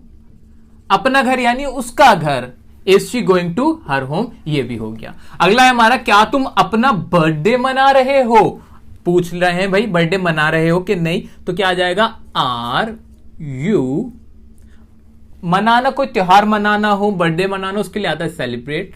Are you celebrating your birthday? तो ये तो हमने कुछ एग्जांपल्स देखे। बाकी दुनिया का कोई भी सेंटेंस आप बनाना चाहो किसी भी वर्ब का इस्तेमाल करते हुए, प्रेजेंट कंटीन्यूअस टेंस के रूल यही रहेंगे, आपका आंसर अकॉर्डिंगली यही रहेगा। घबराने की जरूरत बिल्कुल नहीं है। ये जो स्ट्रक्चर हम करवा रहे हैं उसको आप कहीं नोट कर लो और बहुत साफ साफ नोट करके उसे लिख लो। फिलहाल इतना कर लो, जब ये सारे आप स्ट्रक्चर्स नोट कर लोगे तो उसके बाद जब इन्हें कभी भी लेके बैठोगे ना, आप कुछ चुटकियों में समझ जाओगे, आपकी रिवीजन खुद हो जाने वाली है। तो इनको नोट कर लो, बहुत आराम से देख रहे हैं हम, जल्दबाजी नहीं करनी है हमें, कॉन्सेप्चुअल चलते हैं। अब आते हैं डबल इंटरोगेटिव। डबल इंटरोगेटिव में क्या है? कुछ भी नहीं, बस इज एम आर से पहले WH फैमिली लगानी है, वही करते हैं। आओ जल्दी से, तुम आज रात कहां जा रहे हो? तो क्या आ जाएगा? वेयर। कहां की इंग्लिश हुई? वेयर।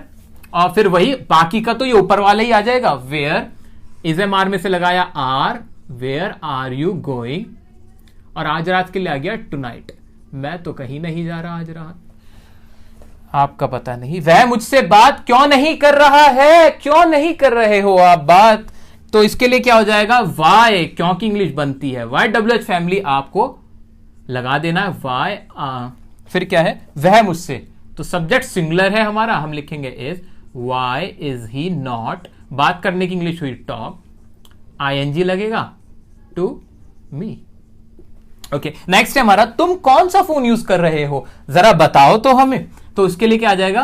कौन सा के लिए आ जाएगा विच, और विच जब लगता है तो ऑब्जेक्ट भी साथ में आ जाता है। Which phone are you using?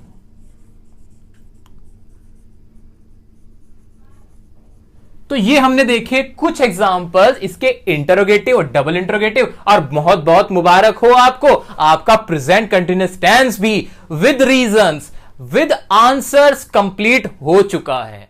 Guys, it's time to learn present perfect tense, यानी काम प्रेजेंट में है और वो परफेक्ट हो गया। परफेक्ट को सोचते ही दिमाग में आना चाहिए आमिर खान मिस्टर परफेक्शनिस्ट, यानी कोई उसमें अब कमी पेशी नहीं बची है, वो काम तो कंप्लीट हो गया। यानी कोई भी सेंटेंस अगर मैं बोलता हूं और उसमें मैं कहना चाहता हूं कि ये काम पूरा हो चुका है, तो मैं लगाऊंगा वहां परफेक्ट टेंस। टाइमिंग कौन सी है? ये प्रेजेंट वाली है, बस इतनी सी बात है। प्रेजेंट की कौन सी फॉर्म लगेगी? हैज हैव, यानी इसकी हेल्पिंग वर्ब हो जाएगी। हेल्पिंग वर्ब से हमें पता चल जाएगा कि ये प्रेजेंट में है। और परफेक्ट कैसे पता चलेगा? जी हां, परफेक्ट देखते हैं चार्ट से। परफेक्ट पता चलेगा मेन वर्ब की थर्ड फॉर्म से। कॉन्सेप्ट तो यहीं पे ही हो गया खत्म। अब आप तो बहुत समझदार बन गए हो, बहुत इंटेलिजेंट हो गए, मुझे भी सिखा दोगे। तो अब बता दो कि कैसे कैसे क्या होना है। आइए मेरे साथ और इसको करते हैं जल्दी से पैकअप। अफर्मेटिव में क्या होगा वो देखते हैं। अच्छा, इससे पहले एक छोटी सी बात, हैज किसके साथ और हैव किसके साथ? सर, हैज में कम अक्षर हैं तो ये सिंगुलर के साथ, हैव में ज्यादा अक्षर हैं ये प्लूरल के साथ, लेकिन आई के साथ हैव ही लगेगा। बस ये एक एक्सेप्शन है, ये याद रख लेना है, ठीक है? इस तरह इसको भी याद रख लोगे।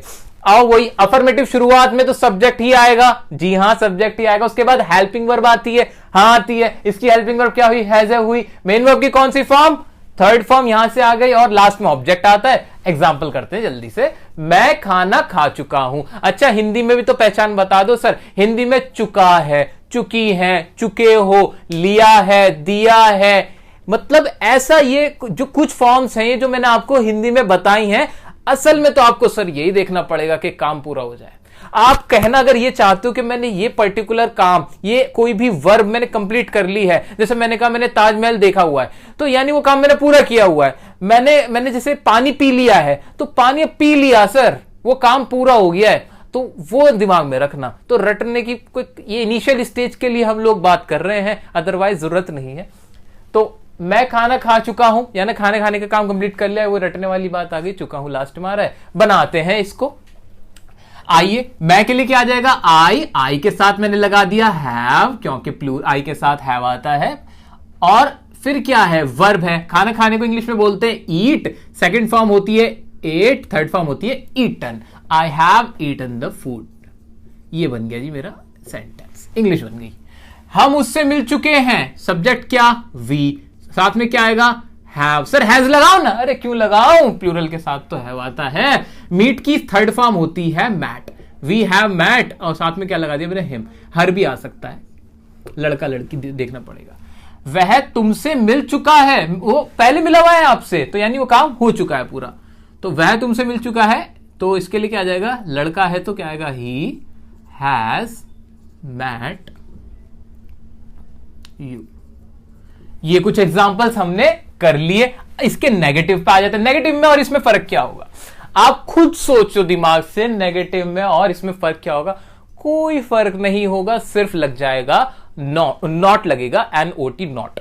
तो अब ये दो एग्जाम्पल मैंने आपके लिए दे दिए हैं, ये मैं नहीं करूंगा, ये आप मुझे करके बताओगे। कुछ नहीं करना है, हैजर के बाद बस नॉट लगा देना। आपकी हिंट के लिए वर्ब की फॉर्म बता देता हूं।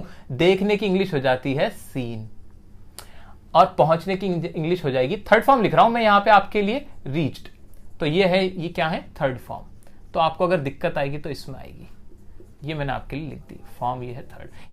दोस्तों इसका इंटरोगेटिव और देख लेते हैं। इंटरोगेटिव में भी क्या होगा, अब आप तो खुद बनाओगे स्ट्रक्चर, क्योंकि आप जानते हो कि कैसे बनना है। इंटरोगेटिव है तो सबसे पहले दिमाग में क्या आया कि शुरुआत में क्या आनी चाहिए, उसकी हेल्पिंग वर्ब। हाँ जी, हेल्पिंग वर्ब रख दी क्या, हाँ रख दी जी, हैव आ गया। सब्जेक्ट लगाना होता है, उसके बाद सब्जेक्ट रखा, हाँ सब्जेक्ट रखा। सब्जेक्ट के बाद फिर क्या लगती है, मेन वर्ब लगती है, हाँ मेन वर्ब लगती है। लेकिन क्योंकि ये परफेक्ट है, इसके लिए लगा दो फॉर्म थर्ड, लगा दी थर्ड। लास्ट में ऑब्जेक्ट आता है, रख दिया, हाँ जी रख दिया ऑब्जेक्ट, बन गया स्ट्रक्चर। रटा तो है ही नहीं।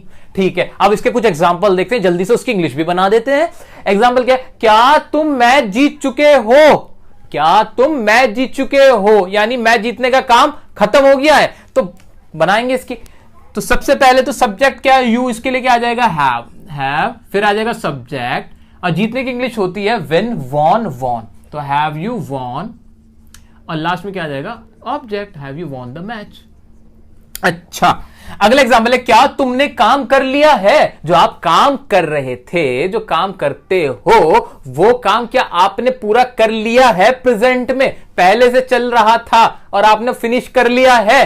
तो हम बोलेंगे, अच्छा यहां वर्ड कीवर्ड है। याद रखना कि जो परफेक्ट होगा ना, ये है की आवाज निकलेगी, क्योंकि प्रेजेंट का परफेक्ट होगा। अगर था की आवाज निकली फिर वो प्रेजेंट का नहीं होगा। ये हमें माइंड में रखना है। जितने भी प्रेजेंट टेंस होंगे उनकी आवाज, हिंदी की अगर मैं बात करूं तो है में आएगी, है, हूं, हो। ये बहुत जनरल बात है, साधारण। अगर आप इस पे गौर नहीं करोगे तो दिक्कत में आ जाओगे। ठीक है, तो अब इसकी इंग्लिश क्या होगी, क्या तुमने काम कर लिया, शुरू में तो हैव ही आएगा, हैव यू, और करने की इंग्लिश होती है डू, और थर्ड फॉर्म होती है done, have you done the work. Sir ये भी हो गया। अब कोई भी एग्जांपल आपकी मर्जी से आप उसकी हिंदी लिखो और इंग्लिश बना दो, कोई टेंशन वाली बात ही नहीं है। अच्छा, इसके डबल इंटरोगेटिव होंगे, बिल्कुल होंगे, क्यों नहीं होंगे।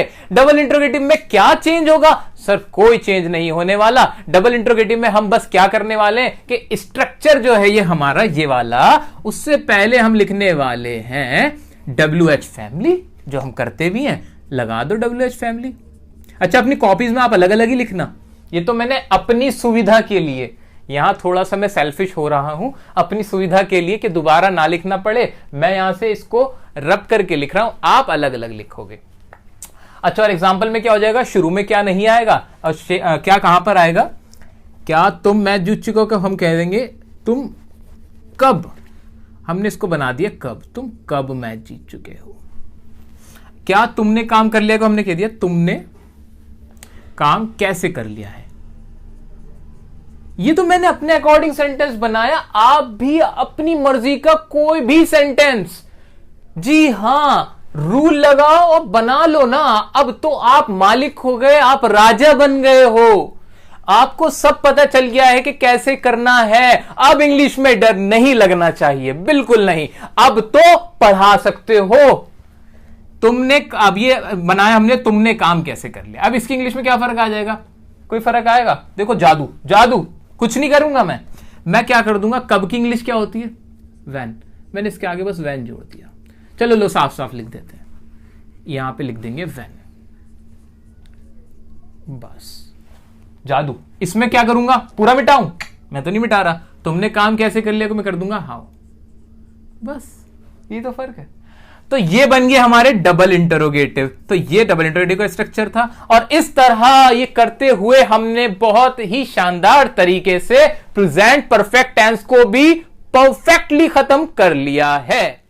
अब बारी आई है प्रेजेंट परफेक्ट कंटिन्यूअस टेंस की, जिसके बारे में हमने कहा था कि ये खाम में टेंस को बढ़ा देने वाली बात है। इसके टाइप का कोई खास रेलेवेंस नहीं है, इस्तेमाल करने में भी काफी कम इस्तेमाल होता है ये टेंस, लेकिन इस्तेमाल होता है, ये इंपॉर्टेंट है। तो हमें सब कुछ पढ़ना है और बहुत अच्छे से पढ़ना है। तो प्रेजेंट परफेक्ट कंटिन्यूअस कंफ्यूज करने के लिए बहुत बढ़िया ये टेंस है, क्योंकि इसके नाम में दोनों ही आ जाते हैं, परफेक्ट भी और कंटिन्यूअस भी। अब सर हम क्या समझें इसको, तो आप ये समझें कि ये जो कंटिन्यूअस टेंस है जो कि परफेक्ट है, इसको लिख भी लो कि ये कौन सा टेंस है, कंटिन्यूअस है जो कि परफेक्ट है। इसका मतलब क्या हुआ, इसका मतलब यह हुआ कि जो इसकी कंटिन्यूटी है ना, ये जो दिल की धड़कन चल रही है, तक धक धक धक ये जो हो रहा है, वो एक सिस्टमैटिक मैनर में हो रहा है, यानी हमें मालूम है कि ये कब से चल रही है। तो इसलिए इसका नाम दे रखा है प्रेजेंट परफेक्ट कंटिन्यूअस टेंस, कि हमें मालूम है कि ये काम कब से चल रहा है, इसकी टाइमिंग हमें पता है। मैंने आपके सामने एक एग्जांपल रखा कि मैं आपको पढ़ा रहा हूं, ये कौन सा टेंस है? आपने जैसे ही देखा समझ में आया और एकदम आपने फटाक आंसर दिया कि ये तो टेंस है प्रेजेंट कंटिन्यूअस। ओके, मैंने कहा वेरी गुड। मैंने आपसे फिर कहा कि अब एक और एग्जांपल सुनो। मैंने आपसे कहा कि मैं 10 साल से पढ़ा रहा हूं, अब ये कौन सा टेंस है? आपने फिर जोश के साथ कहा सर ये है प्रेजेंट कंटिन्यूअस टेंस। मैंने कहा गलत जवाब, आप फंस गए। अब मछली फंसी जाल में, यही फंसते हैं हम एग्जाम में, क्योंकि जब हमने कहा कि मैं 10 साल से पढ़ा रहा हूं, इसका मतलब यह हुआ कि मुझे मालूम है कि मैं पढ़ाने का काम कब से कर रहा हूं, कि ये कंटिन्यूटी जो है वो मुझे मालूम है। यही हमारा प्रेजेंट परफेक्ट कंटिन्यूअस टेंस है, कि हमें जब मालूम हो कि कोई काम चल रहा है और वो कब से चल रहा है। तो ये जो ये लैंडमार्क समझ लो इसको, या कोई भी स्टार्टिंग पॉइंट अगर आपको दिया हुआ है तो आप उसको कौन सा टेंस बोलेंगे? बोलेंगे वो परफेक्ट कंटिन्यूअस है। तो यहां परफेक्ट का मीनिंग समझ में आया कि नहीं आया? फिर से वही वाली बात कि हमने इसमें लॉजिक देखा, हमें पता चला कि इसका नाम ये क्यों है। अगर आपको ये बात अच्छी लगी हो तो वीडियो को लाइक जरूर करिएगा। ठीक है, अब आगे बढ़ते हैं इसकी हेल्पिंग वर्ब की तरफ। हेल्पिंग वर्ब इसकी होती है हैज बीन और हैव बीन। अब हैज बीन और हैव बीन किसके साथ आएगा? तो आप बहुत समझदार हो, हैज बीन तो हैज हमने अब तक कहां लगाया था? सिंगुलर्स के साथ। वही रूल है, हैज बीन लगा दो सिंगुलर्स के साथ, हैव बीन किसके साथ आएगा? अरे वही रूल है, प्लूरल्स के साथ और आई के साथ, कोई बदलाव नहीं है। आ गया अफर्मेटिव का स्ट्रक्चर। फिर आप अपनी कलाकारी दिखाओ, आपके अंदर का साइंटिस्ट फिर से निकल के आएगा और कहेगा कि अफर्मेटिव अगर सेंटेंस का टाइप है तो मैं सबसे पहले इंग्लिश बना दूंगा सब्जेक्ट की। वेरी गुड, सब्जेक्ट सबसे पहले रख दो, उसके बाद रखूंगा मैं हेल्पिंग वर्ब। लेकिन जरा संभल के दोस्त, क्योंकि यहां हैज हैव के बाद बीन है, पूरा हैज बीन इकट्ठा नहीं आएगा, इनको जुदा कर दिया गया, हैज बीन को जुदा कर दिया गया। ठीक है, तो हैज हैव लगाओगे फिर बीन आएगा, और फिर मेन वर्ब की कौन सी फॉर्म लगानी चाहिए? यहां फर्स्ट लिखा है। सर फर्स्ट क्यों लिखा? ये तो परफेक्ट था। नहीं भाई, परफेक्ट कंटिन्यूअस था, काम तो चल रहा है, और जब भी काम चल रहा हो मुझे मालूम है आएगी तो फर्स्ट फॉर्म और आईएनजी। क्या हमने अच्छे से समझा इसको? बिल्कुल। तो यहां आ गया आईएनजी और मेन वर्ब की फर्स्ट फॉर्म लगेगी, ठीक है। फिर आएगा ऑब्जेक्ट, और एक मजेदार बात क्या आ जाएगी कि लास्ट में आएगा सिंस या फॉर। अब ये क्या है उसको हम एग्जांपल से समझते हैं। आइए एग्जाम्पल को देखते हैं। पहला एग्जाम्पल है हमारा, मैं सुबह से आपका इंतजार कर रहा हूं। अच्छा सर, इसकी कोई पहचान तो बताई नहीं, हिंदी में कैसे पहचानेंगे? हिंदी में ऐसे पहचानेंगे कि काम तो चल रहा होगा लेकिन कोई टाइम दिया हुआ होगा कि इस टाइम से चल रहा है। जैसे ही टाइमिंग दी हो तो दिमाग की घंटी बज जानी चाहिए कि सर ये तो परफेक्ट कंटिन्यूअस टेंस है, रूल वो वाले लगेंगे, ठीक है। तो सबसे पहले मैक इंग्लिश बना लेता हूं। मैक इंग्लिश क्या होगी? मैक इंग्लिश बन जाएगी आई, और आई के साथ क्या आएगा आपका? आई के साथ आपका आएगा हैव बीन, और फिर क्या आएगी? वर्ब। वर्ब क्या है इसमें? इंतजार करना, आई हैव बीन। वेट, और वेट के साथ क्या लग जाएगा? ING, waiting for you. और लास्ट में सिंस फॉर का इस्तेमाल है, वो कैसे होगा? तो गाइस यहां पर एक टाइमिंग दी गई होती है कि नहीं? हां, सुबह, शाम, रात, 2 घंटा, 1 महीना, 1960, 2000, 2 मिनट, कोई भी टाइमिंग दी गई होगी, उस टाइमिंग से पहले लग जाएगा सिंस या फॉर। अब एक और सवाल, सिंस किसके साथ, फॉर किसके साथ? सिंस आएगा डेफिनेट टाइमिंग्स के साथ, जो टाइमिंग पक्की है, मुझे पता है, यानी जिन्हें मैं अच्छे से समझ सकता हूं। हां, ये यही है, एग्जैक्टली यही है। इसका मतलब क्या? जैसे मैंने कोई तारीख बोली, मैंने कहा 24 अक्टूबर 1960।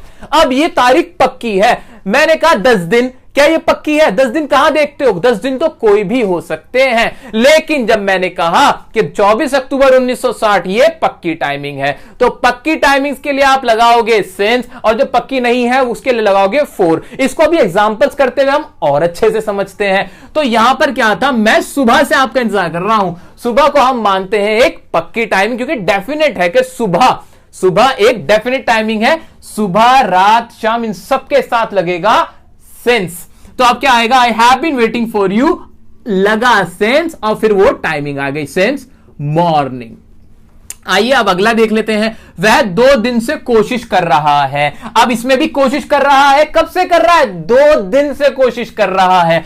लिखो ना, ही हैज बीन लिख दूं, बिल्कुल लिख दो। उसके बाद कोशिश करने की ट्राई, ट्राई के साथ क्या लग जाएगा? Trying. He has been trying. अच्छा 2 दिन है, अब सिंस लगाऊं कि फॉर लगाऊं? मैं लगाऊंगा रूल, जी हां, रूल के हिसाब से चलूंगा। अब ये जो 2 दिन है, क्या पक्की टाइमिंग है? नहीं, मुझे ऐसा नहीं लगता। क्यों? 2 दिन कौन से, ये मुझे मालूम नहीं है। अगर यहां लिखा हुआ होता कि 2 दिसंबर, तो मैं कहता हां 2 दिसंबर तो कैलेंडर की एक पक्की डेट है, लेकिन 2 दिन तो कोई भी हो सकते, मुझे मालूम ही नहीं है। तो मैं यहां क्या लगाऊंगा? He has been trying for 2 days। तो ये भी हमने कर लिया जी। अगला सेंटेंस है, तुम 1980 से दिल्ली में रह रहे हो। तुम 1980 से दिल्ली में रह रहे हो। दिल्ली में तो रह रहे हो, कंटिन्यूअस तो है, लेकिन 1980 से है, तो ये हुआ हमारा परफेक्ट कंटिन्यूअस। इसको बनाते हैं ना, तो तुम की इंग्लिश तो मैं क्या लिख दूंगा? यू के साथ हैज बीन लगा देता हूं। नहीं ना, यू के साथ लगेगा हैव बीन। ठीक है, बिल्कुल सही बात। यू के साथ लगेगा हैव बीन, क्योंकि ये प्लूरल है। यू हैव बीन रहने की इंग्लिश होती है लिव, रिसाइड, जो भी आप लगाना चाहो। You have been living in Delhi, और अब क्या लगा दूं? 1980 है, सिंस लगाऊं के फॉर? आपको मालूम ही है 1980 एक पक्की टाइमिंग है, सिंस लगा दोगे, सिंस 1980। तो इस तरह हमने इन एग्जांपल्स की मदद से इसका पूरा स्ट्रक्चर समझ लिया। इसमें आपके कहीं ना कहीं सिंस वर्सेस फॉर की प्रेपोजिशन के रूल भी साथ में खत्म हो रहे हैं, तो ध्यान से इसको आप एक बार पढ़ लेना। अब आ जाते हैं नेगेटिव की तरफ। नेगेटिव की तरफ क्या चेंज होगा? कुछ भी नहीं, नॉट लगता है, बस वही रूल जो अब तक पढ़ते हुए आ रहे हैं ना हम, वही लगेगा। बस नोट में भी थोड़ा सा दिक्कत है, बीन के बीच में नॉट लगेगा।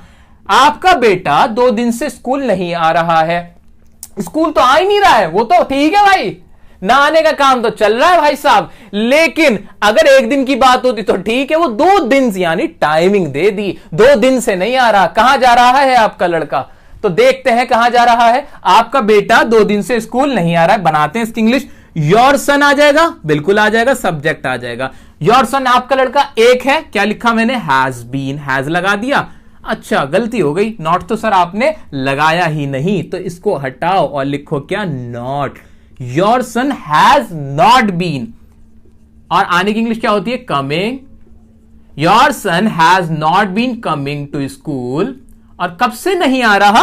2 दिन से। कौन से 2 दिन मुझे मालूम नहीं है, तो क्या लिखूंगा? 4 2 days। सिंपल। आगे आ जाओ। प्रियंका शाम से अपना लेसन याद कर रही है। कब से लेसन याद कर रही है सर? शाम से। शाम से याद कर रही है, उसे अब तक याद नहीं हुआ है।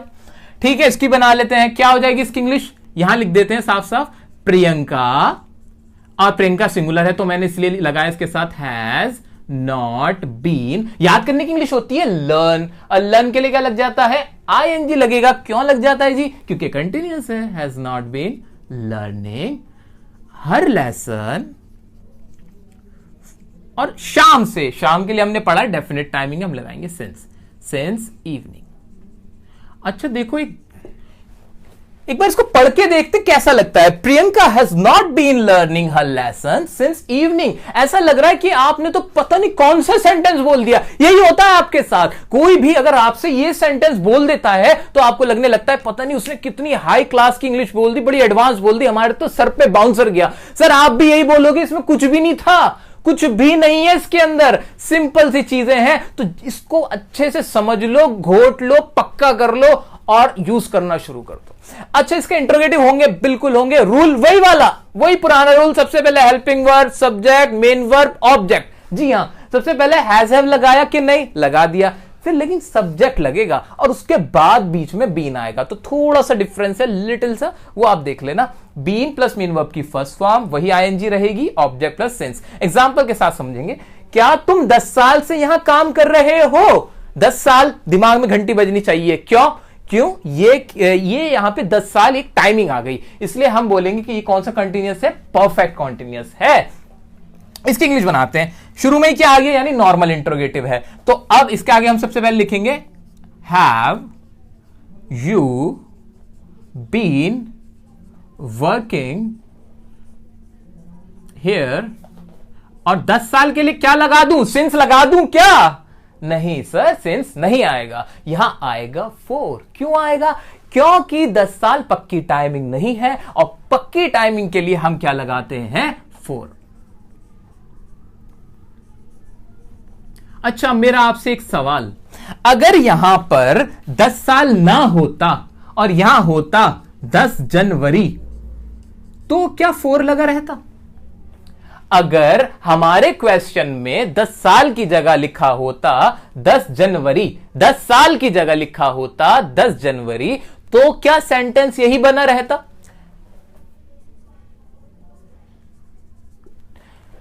जी 10 जनवरी कोई पक्की टाइमिंग है, डेफिनेट है, कैलेंडर में दिखती है, बिल्कुल दिखती है। क्या यहां पे सिंस लगना चाहिए? जी हां लगना चाहिए, तो लगा देंगे। 4 हटा देंगे इस कंडीशन में, यहां 4 हटा देंगे, यहां क्या लग जाएगा? फिर सिंस लग जाएगा। तो ये तो इंटरोगेटिव था। अच्छा, डबल इंटरोगेटिव कराने की क्या मुझे जरूरत है इसके अंदर? डबल इंटरोगेटिव पहली बात तो बहुत कम इस्तेमाल होता है, इसका रेयरली इस्तेमाल होता है। स्टिल आपको हम स्ट्रक्चर बता देते हैं, स्ट्रक्चर के अकॉर्डिंग आप एक बार बना के जरूर देख लीजिएगा। स्ट्रक्चर में बहुत बड़ा चेंज है, स्ट्रक्चर में इतना बड़ा चेंज है कि आपकी आंखें फटी रह जाएंगी, आपके कानों में से धुएं निकलने लगेंगे। बहुत बड़ा चेंज। अब देखते हैं क्या होगा। देखिए, जल्दी से देखिए, हैज हैव पूरा रब करते हैं और जल्दी से हम कर लेते हैं। हां, हो गया, हो गया। आप WH फैमिली लगा देंगे और ये स्ट्रक्चर बन जाएगा। ठीक है, थैंक यू। दोस्तों, अब हम बात करने जा रहे हैं पास्ट इंडेफिनिट टेंस की। पास्ट इंडेफिनिट वर्ड सुनते ही दिमाग में क्या आया? ये आया कि काम जो हुआ है उसकी टाइमिंग तो है पास्ट में, यानी बीते हुए कल में, और वो काम कितना हुआ है? वो है इंडेफिनिट, यानी वो डेफिनिट नहीं है, मुझे मालूम नहीं है कि कितना हुआ है। आमतौर पर पास्ट इंडेफिनिट टेंस के अंदर हम वो बातें करते हैं कि जो हमने पास्ट में कोई काम किया उसे हम अब बता देते हैं। ये वाली जो बातें होंगे, ये वाले जो सेंटेंसेस होंगे, वो बनते हैं पास्ट इंडेफिनिट टेंस में। अच्छा, इसके और आगे बात करने से पहले मैं आपको एक बात पे ध्यान दिलाना चाहूंगा कि इसके अंदर जो फॉर्म यूज होती है वो होती है सेकंड फॉर्म ऑफ वर्ब।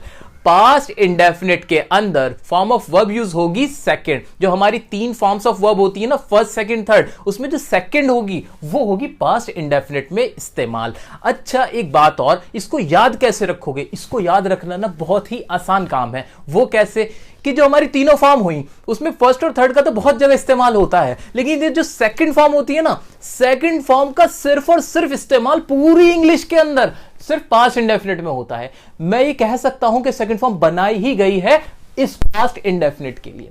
तो ये याद रखना बहुत आसान काम है, बहुत स्पेशल टेंस है। अच्छा इसकी बात करते हैं कि इसका इस्तेमाल कितना होता है। पास्ट इंडेफिनिट का बहुत ज्यादा इस्तेमाल होता है। कैसे? क्योंकि हम लोगों की टेंडेंसी होती है, ह्यूमन बींग्स की एक आदत होती है कि हम लोग बात करते हैं पुरानी, पिछली, मैंने ये किया, मैंने वो किया, मैं वहां गया, मैं ये घूमा, ये वो, जितनी भी आप अपनी बातें बताते हो, घटनाएं बताते हो, वो सब किस में बताते हो? आप पास्ट इंडेफिनिट में ही बताते हो। तो इसका इस्तेमाल बहुत ही ज्यादा होता है, तो इसको बहुत अच्छे से पढ़ना है हमें। अच्छा अब एक बात और मेरे दिमाग में आ रही है, वो क्या है? जब मैं इस चार्ट को देखता हूं, यहां तो ये लिखा है कि अगर टेंस इंडेफिनिट हो तो फॉर्म ऑफ वर्ब लगेगी फर्स्ट।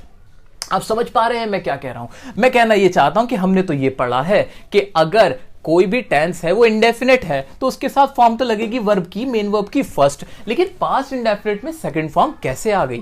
इसका जवाब ये है कि सिर्फ यही एक टेंस है, ये ही एक टेंस है जिसके अंदर एक एक्सेप्शन है कि इंडेफिनिट तो है लेकिन फॉर्म लगेगी सेकंड। तो हमने ये पढ़ा कि ये एक एक्सेप्शन है, इस रूल का सिर्फ एक एक्सेप्शन है, वो है ये हमारा क्या? Past indefinite tense. अच्छा एक्सेप्शन याद कैसे होगी? अरे याद करने की जरूरत ही नहीं पड़ेगी, क्योंकि मैंने बोला तो आपसे कि वर्ब की सेकंड फॉर्म सिर्फ और सिर्फ पास्ट इंडेफिनिट में इस्तेमाल की जाएगी। ओके अब आगे बात करते हैं इसकी। पास्ट इंडेफिनिट की हिंदी में कैसे पहचान याद रखोगे? हिंदी में पहचान इसकी होती है कि कोई भी सेंटेंस जब हम हिंदी में बोलते हैं तो उसके आखिर में आवाज आती है आ, ई, ए, ओ, ता था, ती थी, ते थे, इन पे खत्म होता है। ये तो हो गई रटने वाली बात। नॉर्मली मैंने बोला है कि कोई भी आपने घटना बताई कि ऐसा हुआ, मैं वहां गया, मैंने ये किया, मैंने वो किया, मैंने खाना खाया, हम उससे मिले, इस तरह के जो भी घटनाएं होती हैं, इवेंट्स होते हैं जो घट चुके होते हैं पास्ट में, उसको हम बताते हैं पास्ट इंडेफिनिट टेंस में। आइए एग्जांपल्स की मदद से हम इसको और अच्छे से समझते हैं। इसका अफर्मेटिव सबसे पहले देखेंगे। अफर्मेटिव का क्या स्ट्रक्चर होगा? अफर्मेटिव का अब तक आप बनाना जान चुके हो स्ट्रक्चर। सबसे पहले तो सब्जेक्ट ही आएगा, हाँ जी सब्जेक्ट ही आएगा। अच्छा फिर मेन वर्ब की सेकंड फॉर्म, ये भी अब समझ में आ चुका है, हमने पढ़ा है कि पास्ट में सेकंड फॉर्म लगती है। अच्छा इसमें और प्रेजेंट इंडेफिनिट में कुछ सिमिलैरिटी आपको नजर आ रही है? हाँ एक सिमिलैरिटी है, प्रेजेंट इंडेफिनिट के अफर्मेटिव में भी सब्जेक्ट के बाद कोई हेल्पिंग वर्ब नहीं थी। हाँ इसके अंदर भी कोई हेल्पिंग वर्ब नहीं है। तो ये दोनों कहीं ना कहीं कुछ ना कुछ तो इनका रिश्ता जरूर है। टाइम तो अलग है, वक्त तो इनका दूसरा है, लेकिन फिर भी इनके अंदर कुछ ना कुछ सिमिलैरिटी है। बिल्कुल। तो इन दो ही टेंस में ऐसा होता है, प्रेजेंट इंडेफिनिट के अफर्मेटिव में और पास्ट इंडेफिनिट के अफर्मेटिव में, कि सब्जेक्ट के बाद हेल्पिंग वर्ब का इस्तेमाल नहीं होता। तो अच्छा तो क्या मुझे एक और पहचान समझ में आई? हाँ अगर इंग्लिश पढ़ रहा हूं मैं, मान लो मैं एक न्यूज़पेपर पढ़ रहा हूं और मुझे पहचान करनी है कि कौन से टेंस में इसकी हिंदी कैसे बनाऊं, तो उसका एक और तरीका भी निकल के आया मेरे पास। क्या?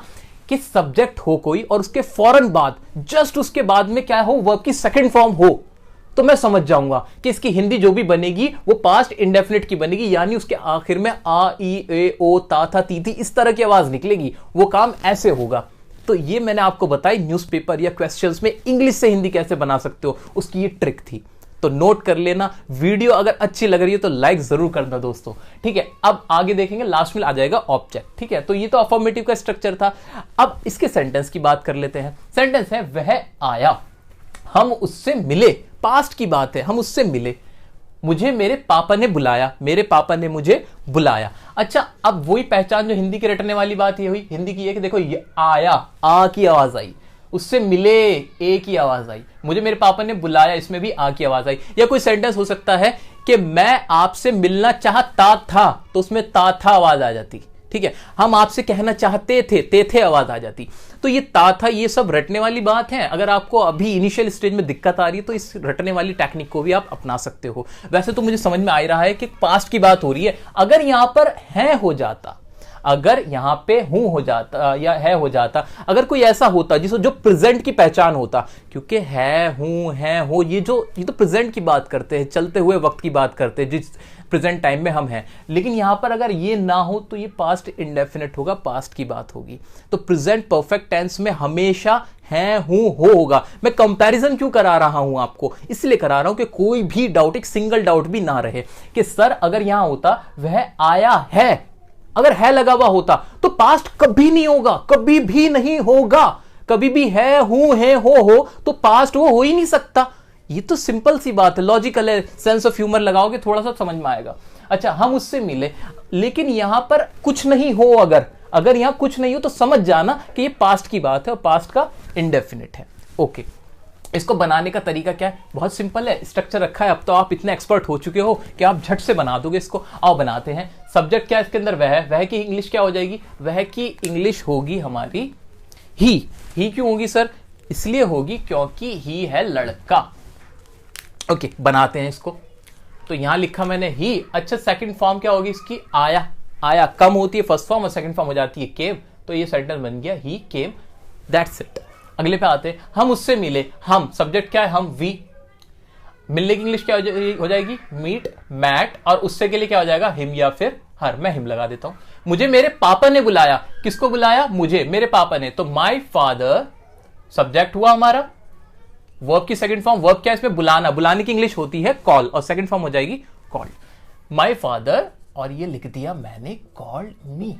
कोई भी सेंटेंस आ जाए। अब ये पॉसिबल नहीं है कि मैं आपको 50 सेंटेंस यहां पे कराऊं, लेकिन यही एक यूनिवर्सल रूल है।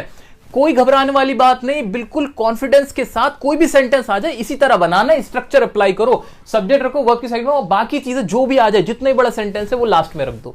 अब आ जाते हैं इसके नेगेटिव पे। अच्छा, नेगेटिव में क्या हो सकता है? Subject plus did plus not plus main verb की फर्स्ट फॉर्म प्लस ऑब्जेक्ट, कुछ भी नहीं करा, वही था, हेल्पिंग वर्ब थी और उसके साथ नॉट लगाया। अच्छा, लेकिन कुछ एक चीज है जो मेरे को समझनी है। वो चीज क्या है कि सर एक बात बताओ, यहां पे ये मेन वर्ब की फर्स्ट फॉर्म कैसे? आपने तो बोला था सेकंड फॉर्म इस्तेमाल होती है। हाँ, बोला तो था सेकंड फॉर्म इस्तेमाल होती है, लेकिन अब सुनो इसका आंसर। ये जो डिड लगा है, ये किसकी सेकंड फॉर्म है आप बताओ? ये तो डू की सेकंड फॉर्म है। आप जब भी वोकैब खोलोगे, फॉर्म्स ऑफ वर्ब में जाके देखोगे तो डू, डिड, डन होता है। यानी डिड क्या हुआ? ये हो गई सेकंड फॉर्म। आ गई ना सेकंड फॉर्म? आ गई सेकंड फॉर्म, क्योंकि यहां पे हमने कहा कि सेकंड फॉर्म इस्तेमाल होती है, और हां होती है। देखो प्रूफ, ये रही सेकंड फॉर्म। तो अब जब एक बार सेकंड फॉर्म लगा दी तो मेन वर्ब में सेकंड फॉर्म बार बार क्यों लगाओगे? टेंस के रूल्स पढ़ क्यों रहे हैं? पढ़ इसलिए रहे हैं ताकि हमें पहचान हो जाए कि कोई बात कैसे हो रही है, कोई काम कितना हुआ, इसलिए तो पढ़ रहे हैं। इसलिए तो नहीं पढ़ रहे हैं ना बार बार पहचान लगाते चले जाओगे। एक बार एक पहचान लगा दी, पहचान ये थी कि सेकंड फॉर्म थी, वो लग चुकी, अब बार बार लगाने की कोई जरूरत नहीं है। इस टेंस के पीछे ये जो पास्ट इंडेफिनिट है, एक आपको मजे की बात बताता हूं, अगर आप गूगल करना चाहो कर सकते हो। हुआ ये था कि हमारे मशहूर एक राइटर है, राइटर का नाम है चेतन भगत, जिन्होंने हाफ गर्लफ्रेंड मूवी की जो नॉवल है वो उन्होंने लिखा है, और भी कई सारे नॉवल उन्होंने लिखे हैं। उनसे गलती से एक मिस्टेक हुई थी ट्विटर पे। उन्होंने क्या किया था, उन्होंने ये जो डिड था, डिड लगाने के बाद यहां मेन वर्ब की सेकंड फॉर्म लगा दी थी, और उसके पीछे लोगों ने खामखामे ट्रोल करना शुरू कर दिया था, जो कि कोई भी साधारण सा व्यक्ति कर सकता है गलती, कोई ऐसी बात नहीं थी। लेकिन एक बात बता रहा हूं मैं कि यहां सबसे ज्यादा गलती होती है, आप भी करोगे, लेकिन अब वीडियो देखने के बाद मत करना। यहां पर सेकंड फॉर्म बिल्कुल नहीं आएगी, यहां लग चुकी है एक बार सेकंड फॉर्म, दोबारा नहीं आएगी। ठीक है, तो यहां बड़े बड़े लोग गलती कर सकते हैं, तो आपको यह बात दिमाग में रखनी है, आप भी बड़े लोग हो, आप गलती मत करना। आते हैं इसके कुछ एग्जाम्पल्स की तरफ। मैंने झूठ नहीं बोला, कोई बात नहीं है, सारा वही कुछ है। लास्ट की पहचान देखो, मैंने झूठ नहीं बोला, आखिर में आवाज आई आ की। पास्ट में कोई काम हुआ था झूठ बोलने का, आपने कहा वो काम मैंने नहीं किया, तो लिखो आई, इसको हम लिखेंगे आई, और फिर डिड नॉट आ जाएगा, सबके साथ डिड आएगा, टेंशन खत्म हो जाती है। यहां पे कोई और दूसरा अल्टरनेटिव है ही नहीं। आई डिड नॉट, और फिर क्या आएगा? झूठ बोलने की इंग्लिश होती है tell a lie. I did not tell a lie. उसने फिल्म नहीं देखी, पास्ट में कोई फिल्म देखने का काम था जो उसने नहीं किया, तो लिखो उसने फिल्म नहीं देखी, आखिर में ई की आवाज आ रही है। ही, ये शी भी लगा सकते थे यहां पे, ही डिड नॉट, और फिल्म देखने को बोलेंगे वॉच द फिल्म। ओके, आगे बढ़ते हैं। मिस्टर दीपक ने हमें नहीं पढ़ाया। सेंटेंस कुछ भी हो जाए, कोई सा भी आ जाए, हमें क्या दिक्कत है? कोई नाम आ जाए, दीपक आ जाए, रमेश आ जाए, सुरेश आ जाए, रवि आ जाए, हमें कोई मतलब नहीं है। वर्ब कोई सी भी आ जाए, खाना पीना, हंसना रोना नहाना, कुछ भी, हमें क्या मतलब है? स्ट्रक्चर पढ़ना है, पहचान देखनी, लगा देना, इंग्लिश बना दो, बन जाओ एक्सपर्ट। आओ, मिस्टर दीपक ने हमें नहीं पढ़ाया, तो मिस्टर दीपक सब्जेक्ट है, लगाओ। फिर वर्ब क्या आएगी? डिड नॉट, और पढ़ाना टीच, और किसको नहीं पढ़ाया? हमें, us. Mister Deepak did not teach us. अच्छा, कुछ एग्जांपल्स और समझ लो वर्बली, अफर्मेटिव के और नेगेटिव के। जैसे एग्जांपल क्या हो सकता है? मैं गया, तो इंग्लिश क्या बन जाएगी? I went. तुम आए, यू केम। ठीक है, हमने उसे बुलाया, वी कॉल्ड हिम। उसने कहा, ही सेड। मैंने उससे पूछा, आई आस्क्ड हिम। मैं घर वापस आया, आई रिटर्न्ड एट होम। तुमने क्या कहा? व्हाट डिड यू से? हमने पूछा, वी आस्क्ड। कुछ भी, हमने खाना नहीं खाया, we did not eat the food. मैंने क्रिकेट नहीं खेला, we did not play the cricket. तो कुछ भी बना सकते हो वर्बली। अब कितने बोल सकते हो, लिखने में कितने ही लिख सकते हो। आगे बढ़ते हैं इंटरोगेटिव की तरफ। इंटरोगेटिव में क्या पढ़ रखा है हमने? कुछ भी नहीं। सबसे पहले क्या आ जाएगी? हेल्पिंग वर्ब आ गई। हेल्पिंग वर्ब इसकी डिड थी, डिड आ गई। सब्जेक्ट आना ही था। मेन वर्ब की फिर से फर्स्ट फॉर्म आएगी क्या? बिल्कुल आएगी, डिड आ गई ना। सेकंड फॉर्म पास्ट इंडेफिनिट हो गया, और ऑब्जेक्ट आ जाएगा, मार्क ऑफ इंटरोगेशन आएगा। क्या तुमने यूट्यूब पर वीडियो देखी? देखो, कुछ डिफरेंट सा एग्जांपल ले लिया। इसको बनाने में दिक्कत है? कोई दिक्कत नहीं, बनाते हैं ना। क्या तुमने यूट्यूब पर वीडियो देखी, लास्ट में ई की आवाज आई? ई की आवाज आई, पास्ट में देखने की बात हुई थी। ठीक है, बना दो इसको। डिड, फिर लिखो सब्जेक्ट, उसके बाद रखनी मेन वर्ब की फर्स्ट फॉर्म। देखने को क्या बोलते हैं? वॉच, और फिर क्या? Video. Did you watch the video on YouTube? On YouTube, mark of interrogation. ये बन गया did you watch the video on YouTube. Okay, क्या उसने पढ़ाई की? क्या उसने पढ़ाई की? अच्छा, नॉर्मल इंटरोगेटिव सेंटेंस है, इनका आंसर यस या नो ही वाला होता है। आपने पहले पढ़ रखा है इस चीज को। क्या उसने पढ़ाई की? डिड, फिर से डिड आ जाएगा, ही या शी आ जाएगा। डिड ही स्टडी, बस बात खत्म हो गई। क्या तुमने लिखा? Did you right. अच्छा, इसके आगे कुछ भी होता, ऐसा होता कि क्या तुमने ब्लैक बोर्ड पे लिखा, तो क्या लिखते? इसकी इंग्लिश क्या बन जाती? Did you right on black board. क्या तुमने क्लास में लिखा? Did you right in the class. कुछ भी, आगे कुछ भी हो जाए, हमें कोई मतलब नहीं, आपको इतना सही करना है। तो ये हमने देखा अफर्मेटिव, नेगेटिव और इंटरोगेटिव। ठीक है, अब बचता है एक डबल इंटरोगेटिव। डबल इंटरोगेटिव का आपके लिए होमवर्क है, स्ट्रक्चर बना के दिखाना क्या हो सकता है, और वही कान से धुएं निकल जाएंगे और आपकी बिल्कुल हवा खराब होने वाली है, क्योंकि बहुत ही मुश्किल होता है डबल इंटरोगेटिव। जी हाँ, बहुत मुश्किल। क्या होता है? कुछ नहीं होता जी, डिड से पहले क्या लग जाएगी? WH, family. और एग्जांपल क्या हो जा सकते हैं? तुमने मुझे क्यों बुलाया? Why did you call me? तुमने उससे क्या कहा? पास्ट में क्या कहा? What did you say to him? तुमने उससे क्या पूछा? What did you ask him? तुम वहां क्यों गए? Why did you go there? ठीक है, तो ये सेंटेंसेस आप WH फैमिली के बना सकते हो। प्रैक्टिस के लिए 50 सेंटेंस बनाओ, 100 सेंटेंस बनाओ, लेकिन एक बार आज ये वीडियो देखने के बाद बना जरूर लेना, और इस पे कमांड हासिल करना। पास्ट इंडेफिनिट बहुत ज्यादा इस्तेमाल होने वाला है। कभी भी अपनी कोई स्टोरी बताओगे, कुछ भी बताओगे, इंटरव्यू में बैठे हो, कहीं कुछ लिख रहे हो, ये इस्तेमाल बहुत होना है। तो ये हमने आज देखा, बड़े अच्छे से समझ लिया है। अब आगे बढ़ते हैं हम अपने पास्ट कंटिन्यूअस की तरफ। दोस्तों, अब हम पहुंच चुके हैं पास्ट कंटिन्यूअस टेंस पे। पास्ट कंटिन्यूअस टेंस पे जब हम पहुंच गए हैं ना, तो यानी हमने अपना काम बहुत आसान कर लिया है। अब आपको टेंसेस समझने के लिए सिर्फ प्रेजेंट टेंस को समझने की जरूरत होती है। जिसने प्रेजेंट टेंस अच्छे से पढ़ लिए हैं, वो सारे टेंस फिर कर लेगा, क्योंकि उसको एक सोच आ जाती है टेंसेस की। और ये काम हम और आप आज कर चुके हैं इस वीडियो के अंदर। तो अब यहां पर देखते हैं कैसे हम एक जादू करेंगे और ट्रिक के साथ इसको समझेंगे। बिल्कुल जादू सही तो है। पास्ट कंटिन्यूअस टेंस, अब पढ़ना कौन सा है? Past continuous. और पढ़ कौन सा चुके हैं हम पढ़ चुके हैं प्रेजेंट कंटिन्यूअस टेंस। ये हमने पढ़ लिया है, ठीक है। अब इसमें और इसमें मुझे फर्क बताओ आप। इसमें और इसमें डिफरेंस मुझे दिख रहा है। कंटिन्यूअस तो कंटिन्यूअस है, टेंस तो टेंस है, पास्ट प्रेजेंट। सिर्फ फर्क किस चीज का है? टाइम का। हां, सिर्फ इसका और इसका फर्क है, बाकी तो टेंस सेम हो गया। अच्छा, मैं हिंदी में कुछ समझू इसको। प्रेजेंट कंटिन्यूअस में हमने क्या पढ़ा था? प्रेजेंट कंटिन्यूअस में कोई काम प्रेजेंट में चल रहा होता था, दिल की धड़कन थी, ये बात थी, ठीक है जी। कैसे सेंटेंस होते थे? मैं जा रहा हूं, तुम आ रहे हो, मैं जा रहा था, तुम आ रहे थे। यही तो करना है। हाँ, यही करना है, बिल्कुल यही करना है, क्योंकि सिर्फ टाइम बदलना है। टाइम बदलना है, हिंदी में भी टाइम बदल जाएगा और उसकी इंग्लिश बनाने में भी टाइम बदल जाएगा। अच्छा, हिंदी में बदलने के लिए मैंने मैं जा रहा हूं को मैं जा रहा था से बदल दिया, यानी था रिप्लेस कर दिया हूं से, था रिप्लेस कर दिया हूं से। इंग्लिश में क्या करूं? क्या करूं? टाइम बताने के लिए, पहचान करने के लिए हेल्पिंग वर्ब का इस्तेमाल होता है कि नहीं? हाँ, इसकी हेल्पिंग वर्ब क्या होती है? प्रेजेंट कंटिन्यूअस की हेल्पिंग वर्ब होती थी इज, एम, आर। वैसे मैं लिखने में तो खामखा अपना टाइम खराब कर रहा हूं, यहां लिखा तो है ये ना, ये कंटिन्यूअस के लिए तो थी, कंटिन्यूअस की प्रेजेंट के लिए एम, आर थी। पास्ट के कंटिन्यूअस के लिए क्या होती है? क्या होनी चाहिए, बल्कि was वर होनी चाहिए। बिल्कुल, तो मैं कह सकता हूं इसकी हेल्पिंग वर्ब क्या हो जाएगी, was वर। अच्छा, कोई और चेंज करना है, वर्ब की फॉर्म में चेंज करना है? बिल्कुल नहीं। कंटिन्यूअस, कंटिन्यूअस के लिए मेन वर्ब की फर्स्ट फॉर्म प्लस आईएनजी। सब कुछ बिल्कुल लॉजिकल लिखा हुआ है, सिस्टमैटिक है। बल्कि ताज्जुब होता है, दुख होता है कि आप टेंस नहीं सीख पाते हो, क्योंकि सबसे आसान चीज है इंग्लिश के अंदर प्रेपोजिशन पढ़ने में, कंजंक्शन पढ़ने में तो है ऐसे रूल के इतने क्लियर नहीं है, सोचना पड़ता है, समझना पड़ता है सेंटेंस को पूरा। अरे इसमें तो कुछ भी नहीं है, ये तो बिल्कुल ऐसा है कि आप हलवा रखा है खा लो, देखो कितना सिस्टमैटिक है। कुछ नहीं किया, अफर्मेटिव में बनाने की कुछ जरूरत है? बिल्कुल बच्चों वाली बात हो गई है। अब आप एक्सपर्ट हो, जीनियस बन चुके हो, करो इसको, आओ अफर्मेटिव बनाओ मेरे साथ। सब्जेक्ट रखेंगे, हेल्पिंग वर्ब, प्रेजेंट कंटिन्यूअस का सोचते हुए करो जरा। प्रेजेंट कंटिन्यूअस में क्या होता था, subject is am are, main verb की first form plus ING plus object, ये होता था। क्या बदल दूं, हेल्पिंग वर्ब भी तो चेंज करनी है, सिर्फ वही किया है मैंने कुछ नहीं किया, यहां सिर्फ वही किया है। बिल्कुल हाँ, सब्जेक्ट रखा, वॉज वर लगा दिया। अच्छा, वॉज किसके साथ, वर किसके साथ? वही पुराना रूल है हमारा, वॉज आएगा सिंगुलर्स के साथ, वर आएगा प्लूरल्स के साथ, लेकिन आई के साथ भी आपको वॉज लगाना है। ये एक्सेप्शन याद रख लेना, क्या आई के साथ लगेगा वॉज, ठीक है, बस ये याद रखना है।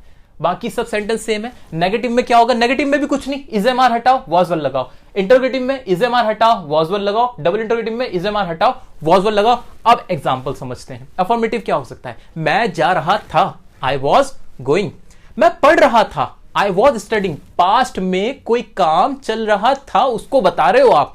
प्रेजेंट में कोई काम चल रहा है, हम समझ चुके हैं। अब पास्ट में कोई काम चल रहा था, उसे हम समझ रहे हैं। मैं आपसे बातें कर रहा था, I was talking to you.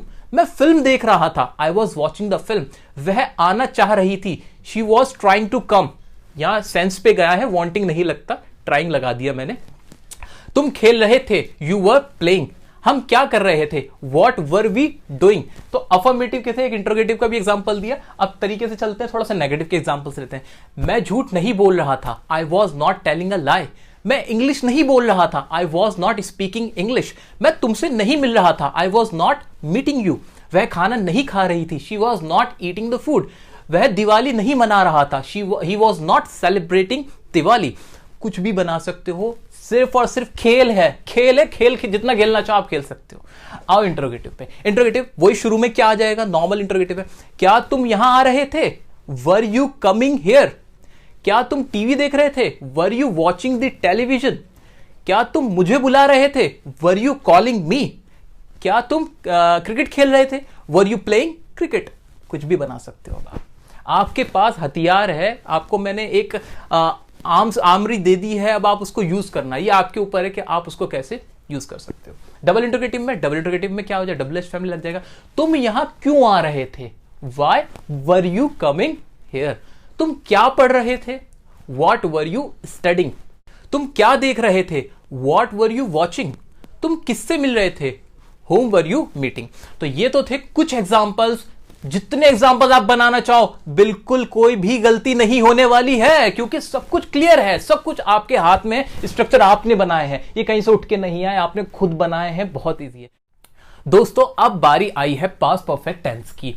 Past perfect tense क्या होता है, इसके नाम से समझ में आता है कि काम तो हुआ पास्ट में, और वो काम कैसा है, परफेक्ट है। यानी पास्ट में कोई काम जब पूरा हो चुका था उसको हम बताते हैं, तो हम बोलेंगे वो कौन सा टेंस होगा, पास्ट परफेक्ट टेंस होगा। अच्छा सर ये क्या मतलब हुआ, इसका मतलब ये हुआ कि जैसे मैंने आपसे कहा कि मैं क्रिकेट खेल चुका था, मैं आपसे मिल चुका था, हम वहां जा चुके थे, हम इंग्लिश सीख चुके थे। तो इस तरह के सेंटेंस मैंने इसमें ये कहने की कोशिश की है कि हमने पास्ट में वो सारे काम कर लिए थे, पूरे हो चुके थे। अच्छा पास्ट इंडेफिनिट और पास्ट परफेक्ट दोनों में फर्क क्या है, आप फर्क ढूंढते हैं।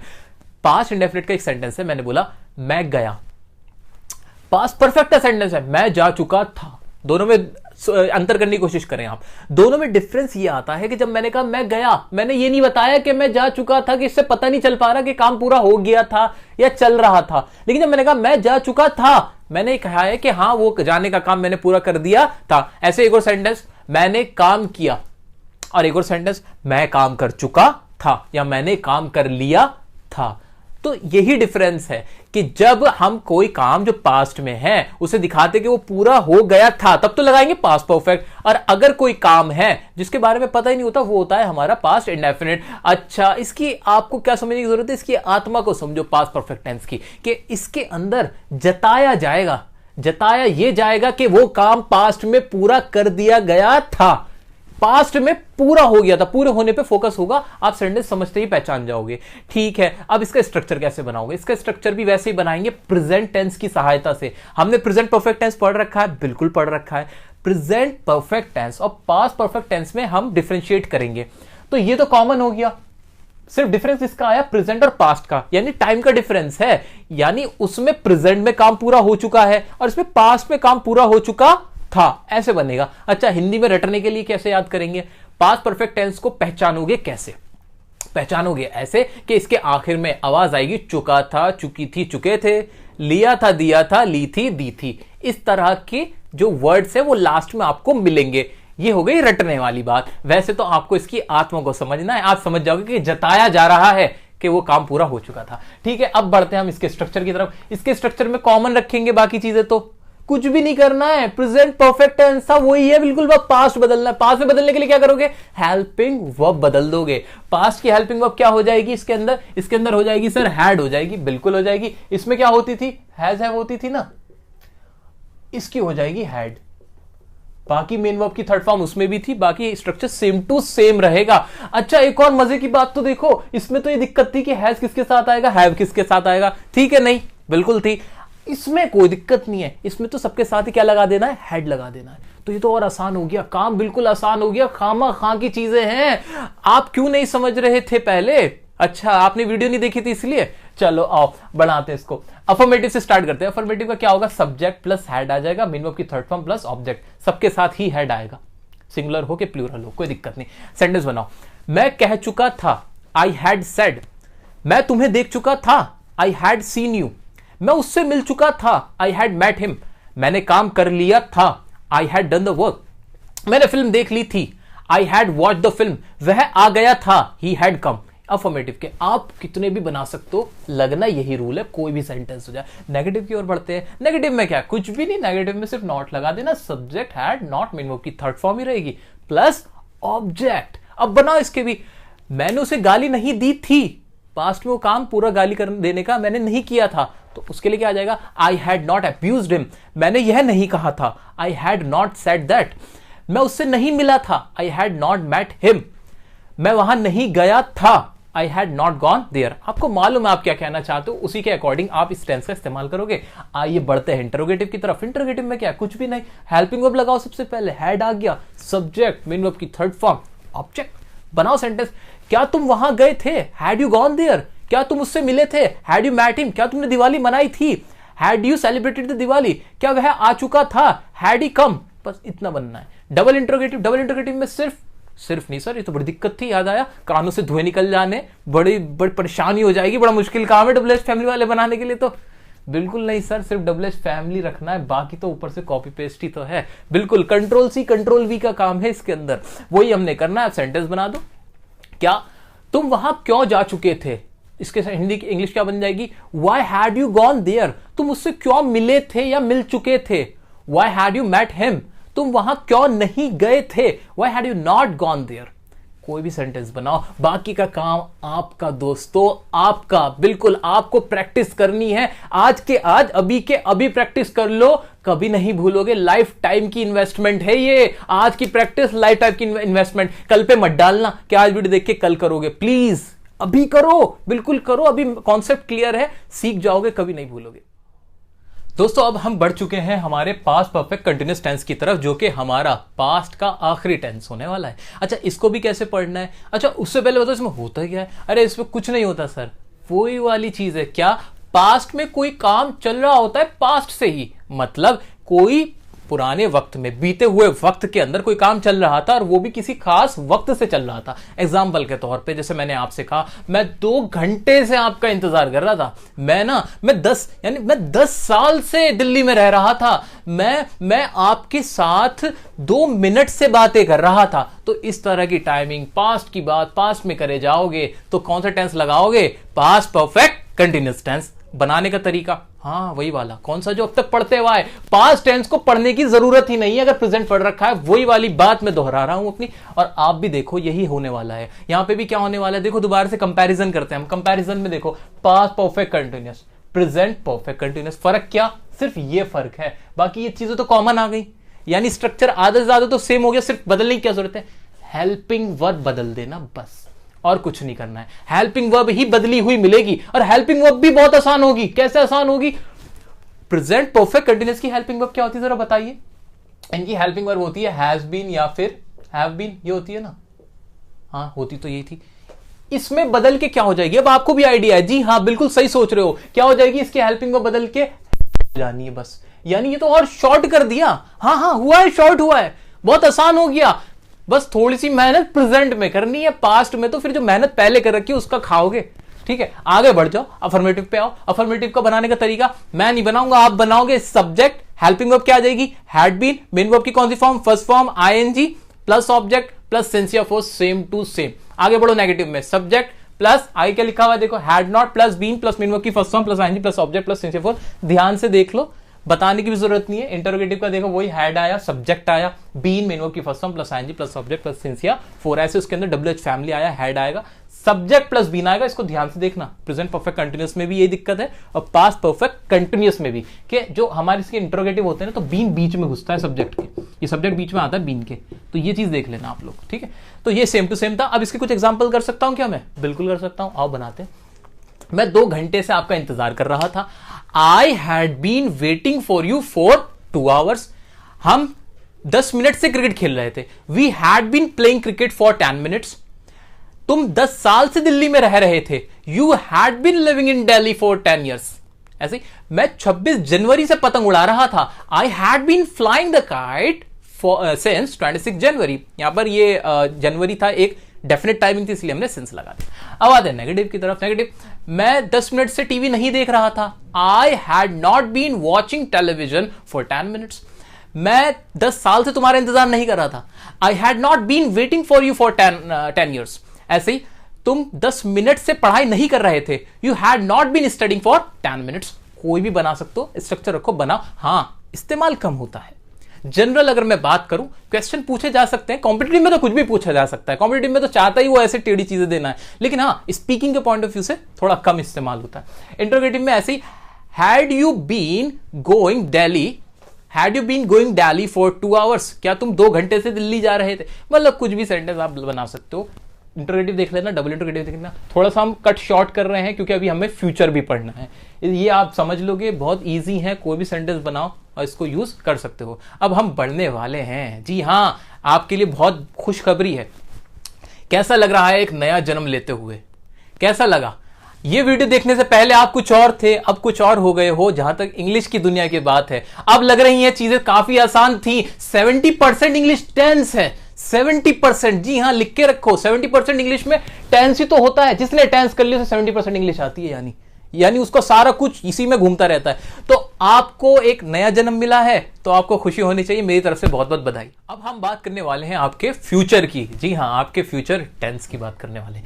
फ्यूचर टेंस यानी कोई काम होगा, कब होगा, आने वाले कल में होगा, यानी कोई भी काम जो आने वाले कल में होगा उसकी इंग्लिश कैसे बनाएंगे, ये इसमें हम पढ़ने वाले हैं। स्टार्टिंग में भी हमने समझा था, इसकी हम स्टार्टिंग करेंगे फ्यूचर इंडेफिनिट टेंस से।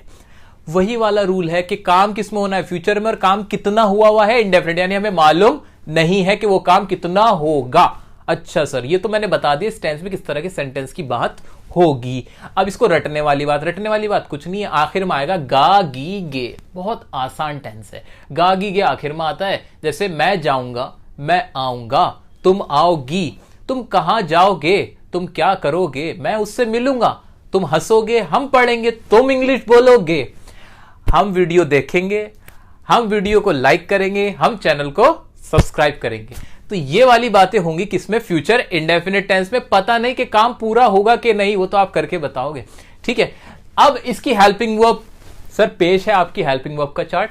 इंडेफिनिट हो तो कौन सा आएगा, मेन वर्ब की फर्स्ट फॉर्म, यानी इसकी फॉर्म कौन सी हो गई, फर्स्ट। इसकी हेल्पिंग वर्ब क्या लिखी है क्या मेरे पास, हाँ फ्यूचर की हेल्पिंग वर्ब हो गई विल और शैल। विल या शैल जरा कहे तो ज्यादा प्रॉपर होगा, तो विल या शैल से तो पता लगेगा कि ये फ्यूचर है, बात खत्म। वर्ब की फर्स्ट फॉर्म आएगी, बिल्कुल वही। अब तो मेरे कराने की भी जरूरत नहीं है, अब तो आप कैपेबल हो खुद करने के लिए। जी हाँ, अब आप पढ़ाओगे, अब आप पढ़ोगे नहीं, अब आप पढ़ाओगे, अब इस लेवल पे आप आ चुके हो। तो इसके अफर्मेटिव से स्टार्ट कर लेते हैं। हिंदी में रट्टा मार लिया, कॉन्सेप्ट समझ लिया, अब इसके स्ट्रक्चर देख लेते हैं। सब्जेक्ट रखा, विल या शैल आया, मेन वर्ब की फर्स्ट फॉर्म आई और ऑब्जेक्ट आ गया। अच्छा सर एक बात बताओ, विल किसके साथ, शैल किसके साथ? फ्यूचर टेंस में कोई भी टॉपिक इतना इंपॉर्टेंट नहीं है, सिर्फ एक यही टॉपिक है जो इंपॉर्टेंट है, यही पार्ट है क्या कि विल किसके साथ आएगा और शैल किसके साथ आएगा। इसको हम ध्यान से समझ लेते हैं, बहुत आसान है, बहुत ज्यादा आसान है। विल शैल, शैल आएगा आई और वी के साथ, जहां सब्जेक्ट मेरा आई हो या वी हो, आई हो या वी हो, आई हो या वी हो, तो आएगा शैल और सबके साथ विल। इतना सा काम है। अभी बात पूरी नहीं हुई, बात क्या है आगे की। विल और शैल एक मॉडल वर्ब भी है। उसका मतलब क्या हुआ कि जब मैं कोई ऐसी बात कहूं जिसके अंदर कोई धमकी हो, जैसे मैंने कहा अगर आपने वीडियो को पूरा नहीं देखा तो हम आपको ब्लॉक कर देंगे, अगर इस तरह की कोई बात बोली, या अगर आपने वीडियो नहीं देखी हम वीडियो नहीं बनाएंगे। अब ये क्या धमकी दे रहा हूं, या मैं कहूं प्रॉमिस कि मैं आपको इस वीडियो के बाद एक्टिव पैसिव वॉइस की भी वीडियो बना के दूंगा, यह आपसे मैंने प्रॉमिस किया। फ्यूचर में कोई बात प्रॉमिस हुई, धमकी दी, या मैंने कहा कि इस बार तो मैं एग्जाम क्रैक करके रहूंगा। अब ये क्या किया, डिटर्मिनेशन। मैंने एक खुद से वादा किया, या मैं कह सकता हूं कि एक मैंने प्रतिज्ञा ली, दृढ़ संकल्प जिसे हिंदी में कहते हैं, कि मैंने खुद से एक वादा किया, ये काम मैं करके रहूंगा। तो ये तीन कंडीशन, क्या, प्रॉमिस, डिटर्मिनेशन और या फिर थ्रेट, किसी को धमकाना, जब ये सेंटेंस में हो तब रूल्स जो है हमारे आई और वी लगाने की वो उल्टे हो जाएंगे। उल्टे कैसे, जिसके साथ अब आई आता था उसके साथ आएगा वी, जिसके साथ पहले वी आता था उसके साथ आ जाएगा आई, उल्टा पुल्टा। जी हां, तो आई और वी नॉर्मली तो ऐसे इस्तेमाल होगा कि शैल आएगा आई और वी के साथ और बाकी सबके साथ विल आएगा, लेकिन जहां पर ये तीन कंडीशन जो अभी हमने पढ़ी हैं वो हो तो रूल्स चेंज हो जाएंगे। तो ये आपने कहीं ना कहीं मॉडल का भी एक पार्ट पढ़ लिया है, तो मुबारक हो, ये भी आपने पढ़ लिया। अच्छा, अब आपको समझ में आ रहा है क्या कि जब किसी को धमकी देते तो हम कहते हैं I will see you, I will kill you. इसका मतलब क्या, मैं तुम्हें मार दूंगा। सर आई के साथ विल आ गया, क्यों आ गया? इसलिए आ गया क्योंकि आप यहां पर क्या दे रहे हो, धमकी दे रहे हो। तो ये बात भी क्लियर हो गई। ओके, अब इसको पूरा एग्जाम्पल के साथ समझते हैं। अफर्मेटिव के पहले कुछ एग्जाम्पल्स ले लेते हैं। जैसे मैं जाऊंगा, आई शैल गो, तुम आओगे, यू विल कम, मैं तुमसे मिलूंगा, आई शैल मीट यू, मैं खाना खाऊंगा, आई शैल ईट द फूड। अच्छा, यहां विल लगा सकता था? हाँ लगा सकता था। जब मैं अगर विल लगा देता तो उसका मतलब ये हो जाता पक्का मैं ये काम करूंगा ही। इसलिए क्या करते हैं हम लोग, जब बोलने के पर्पस से ज्यादातर क्या करते हैं, उसको आइल बोल देते हैं, तो उसमें खुद ही लगा लो क्या लगना है कि नहीं। हम बोलते हैं आल गो। अब इसमें मैंने बताया नहीं कि मैं शैल लगा रहा हूं कि विल, लेकिन अब समझ लो, लेकिन जब मुझे बोलना हो कि हाँ मैं आऊंगा ही, तब मैं विल जरूर बोलूंगा, आई विल गो। ओके, तो ये तो थे अफर्मेटिव के कुछ एग्जांपल। अब देखते हैं नेगेटिव। नेगेटिव में कुछ भी नहीं, वही सब्जेक्ट रखा, हेल्पिंग वर्ब आई ये, और इसके बाद आ गया नॉट, मेन वर्ब की फर्स्ट फॉर्म ऑब्जेक्ट। इसके बनाते हैं, मैं तुमसे नहीं मिलूंगा, I shall not meet you, मैं घर नहीं जाऊंगा, I shall not go to home, वह नहीं आएगी, शी विल नॉट कम, वह घर नहीं जाएगा, he will not go to home, मैं अखबार नहीं पढ़ूंगा, I will not read the newspaper. तो इस तरह से हमने नेगेटिव बनाया। इंट्रोगेटिव में भी कुछ नहीं है। क्या होगा इंट्रोगेटिव में? इंट्रोगेटिव में सबसे पहले हेल्पिंग वर्ब विल शैल आया, सब्जेक्ट प्लस मेन वर्ब की first form plus object. Okay, इसको बनाओ। विल यू कम टुडे, क्या आप कल क्या आज आप आओगे? Okay, will you go there, क्या आप वहां जाओगे? विल यू सी मी, क्या आप मुझे देखोगे? शैल आई गो देयर, क्या मैं वहां जाऊं या क्या मैं वहां जाऊंगा? इस तरह से ये हमने देखे इंटरोगेटिव के। डबल इंटरोगेटिव के थोड़ा सा अब आप भी कर लो सर। डबल इंटरोगेटिव का भी स्ट्रक्चर आपके सामने रखा है। डब्ल्यूएच फैमिली है, विल शैल है, सब्जेक्ट मेन वर्ब की फर्स्ट फॉर्म ऑब्जेक्ट, वही कानों में से धुआं, वही सारी चीजें आ जाएंगी, डब्ल्यूएच फैमिली लग जाएगी, बहुत मुश्किल काम। तो ये हमने पहले भी देख रखा है, ये चीजें हमें प्रॉपर पता है कैसे इसका स्ट्रक्चर बना है। सेंटेंस आप बना सकते हो, चलो हेल्प कर ही देता हूं। अब आप कह सकते हो जैसे why will you go there, आप वहां क्यों जाओगे? व्हेन शैल आई कम, मैं यहां कब आऊंगा? ओके, तो इस तरह के सेंटेंस आप बना सकते हो। बाकी के अब आप बना के बताना मुझे, ठीक है। अच्छा, इसको पढ़ने का एक और तरीका यह है कि आप न्यूज़पेपर्स, मैगजीन्स, नॉवेल्स, इन सबको जितना भी पढ़ोगे ना तो ये सारे टेंस और अच्छे से क्लियर होते चले जाएंगे। अब आगे बढ़ देते हैं हम फ्यूचर कंटिन्यूअस टेंस पे। अब हमने पूरा पढ़ लिया है। अब मैं आपसे उम्मीद कर रहा हूं कि आपको, आपका जो ये नया जन्म हुआ है, आपने पुनर्जन्म लिया है, तो अब आप इस लायक हो गए हो कि आप ये चीजें अच्छे से समझ पा रहे हो। तो फ्यूचर कंटिन्यूअस टेंस, अब इसमें क्या होता है, कोई कुछ नहीं, काम फ्यूचर में होना है, आने वाले कल में होना, और वो चलता हुआ रहेगा।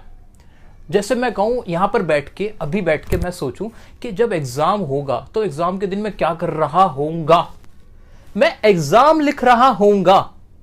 दिवाली के दिन तुम क्या कर रहे होंगे, दिवाली के दिन तुम क्या कर रहे होंगे, दिवाली के दिन मैं पटाखे जला रहा होऊंगा।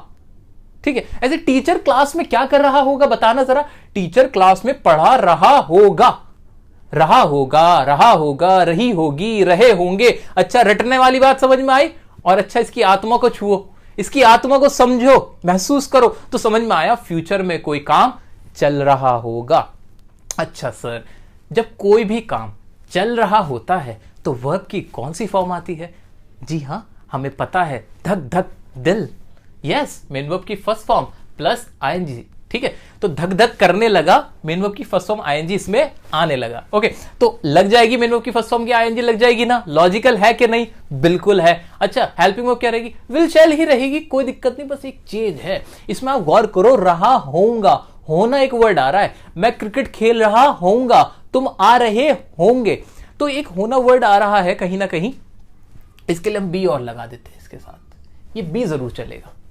वह टीवी देख रहा होगा, ठीक है, तो ये बी सबके साथ लगेगा, इसका ख्याल करना है, बाकी का स्ट्रक्चर सब में सेम होगा। अफर्मेटिव से हम करते हैं इसको स्टार्ट।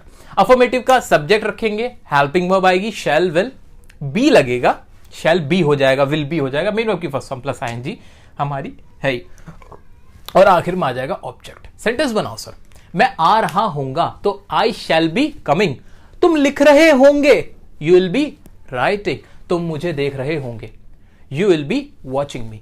सो ये सेंटेंस थे। अफर्मेटिव के नेगेटिव में आ जाओ, वह झूठ नहीं बोल रहा होगा, ही will not be telling a lie, mummy खाना नहीं पका रही होंगी, तो क्या हो जाएगा, mummy will not be cooking the food. तो इस तरह के आप सेंटेंस बना सकते हो नेगेटिव के। इंटरोगेटिव में आ जाओ, इंटरोगेटिव का कहानी बहुत आसान है, शैल विल सबसे पहले रख दो, विल ही बी कमिंग, क्या वह आ रहा होगा। देखो बोलने में ऐसा लगा कि जैसे पता नहीं क्या आपने एटम बम फोड़ दिया हो, कैसे इंग्लिश बोल दी, फ्लुएंसी आ गई बिल्कुल, ऐसा लगा नहीं, विल ही बी कमिंग, अरे भाई ये क्या पढ़ लिया, अरे सर कुछ नहीं पढ़ा, लेकिन इंप्रेशन इतना बढ़िया आया कि आपने क्या बोल दिया।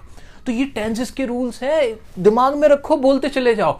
ऐसे ही और सेंटेंस क्या हो सकता है, शैल आई बी गोइंग, क्या मैं जा रहा होऊंगा, will he be attending the class, क्या वह क्लास कर रहा होगा, विल यू बी वॉचिंग मी, क्या तुम मुझे देख रहे होंगे। तो ये सारे सेंटेंसेस थे इंटरोगेटिव के। डबल इंटरोगेटिव थोड़ा आप करके आना, और मैं उम्मीद करता डबल इंटरोगेटिव का स्ट्रक्चर आप खूब बना सकते हो, मजे से बना सकते हो, क्योंकि अब आपने ले लिया है एक दूसरा जन्म। तो अब हम बात करेंगे इसके अगले टेंस की। अगला टेंस होगा हमारा फ्यूचर परफेक्ट टेंस। दोस्तों अब बढ़ चुके हैं हम अपने अगले टेंस की तरफ, और अगला टेंस है हमारा फ्यूचर परफेक्ट टेंस। अच्छा, फ्यूचर में कोई काम है और वो क्या है, परफेक्ट है। देखो टेक्निकल चलोगे ना, चीजें कितनी इजी लगती हैं, सिस्टमैटिकली, लॉजिकली, कितने अच्छे अच्छे वर्ड्स हैं ये, सिस्टमैटिक, लॉजिकल, तो टेक्निकल, स्ट्रेटेजिकल, तो ये वर्ड्स जो है ना स्टूडेंट लाइफ में इनकी बहुत इंपॉर्टेंस है, और वही हम यहाँ अप्लाई कर रहे हैं। तो फ्यूचर परफेक्ट, काम फ्यूचर में हुआ और वो कैसा है, परफेक्ट है, यानी वो फ्यूचर में ही पूरा हो चुका होगा।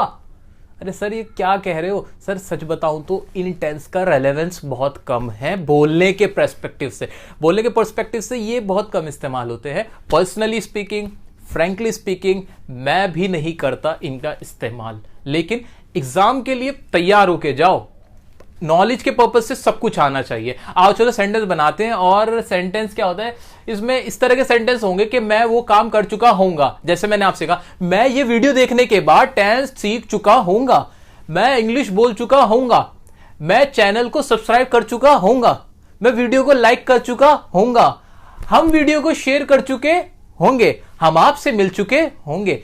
ये वाले सेंटेंसेस सारे आएंगे फ्यूचर परफेक्ट टेंस के अंदर। अच्छा सर जल्दी से बता दो अब मुझे इसकी हेल्पिंग वर्ब क्या होगी। सर हेल्पिंग वर्ब विल शैल की विल शैल ही रहने वाली है, कोई दिक्कत नहीं है, बस एक थोड़ा सा चेंज क्या होगा, इसके साथ हैव और लगना है।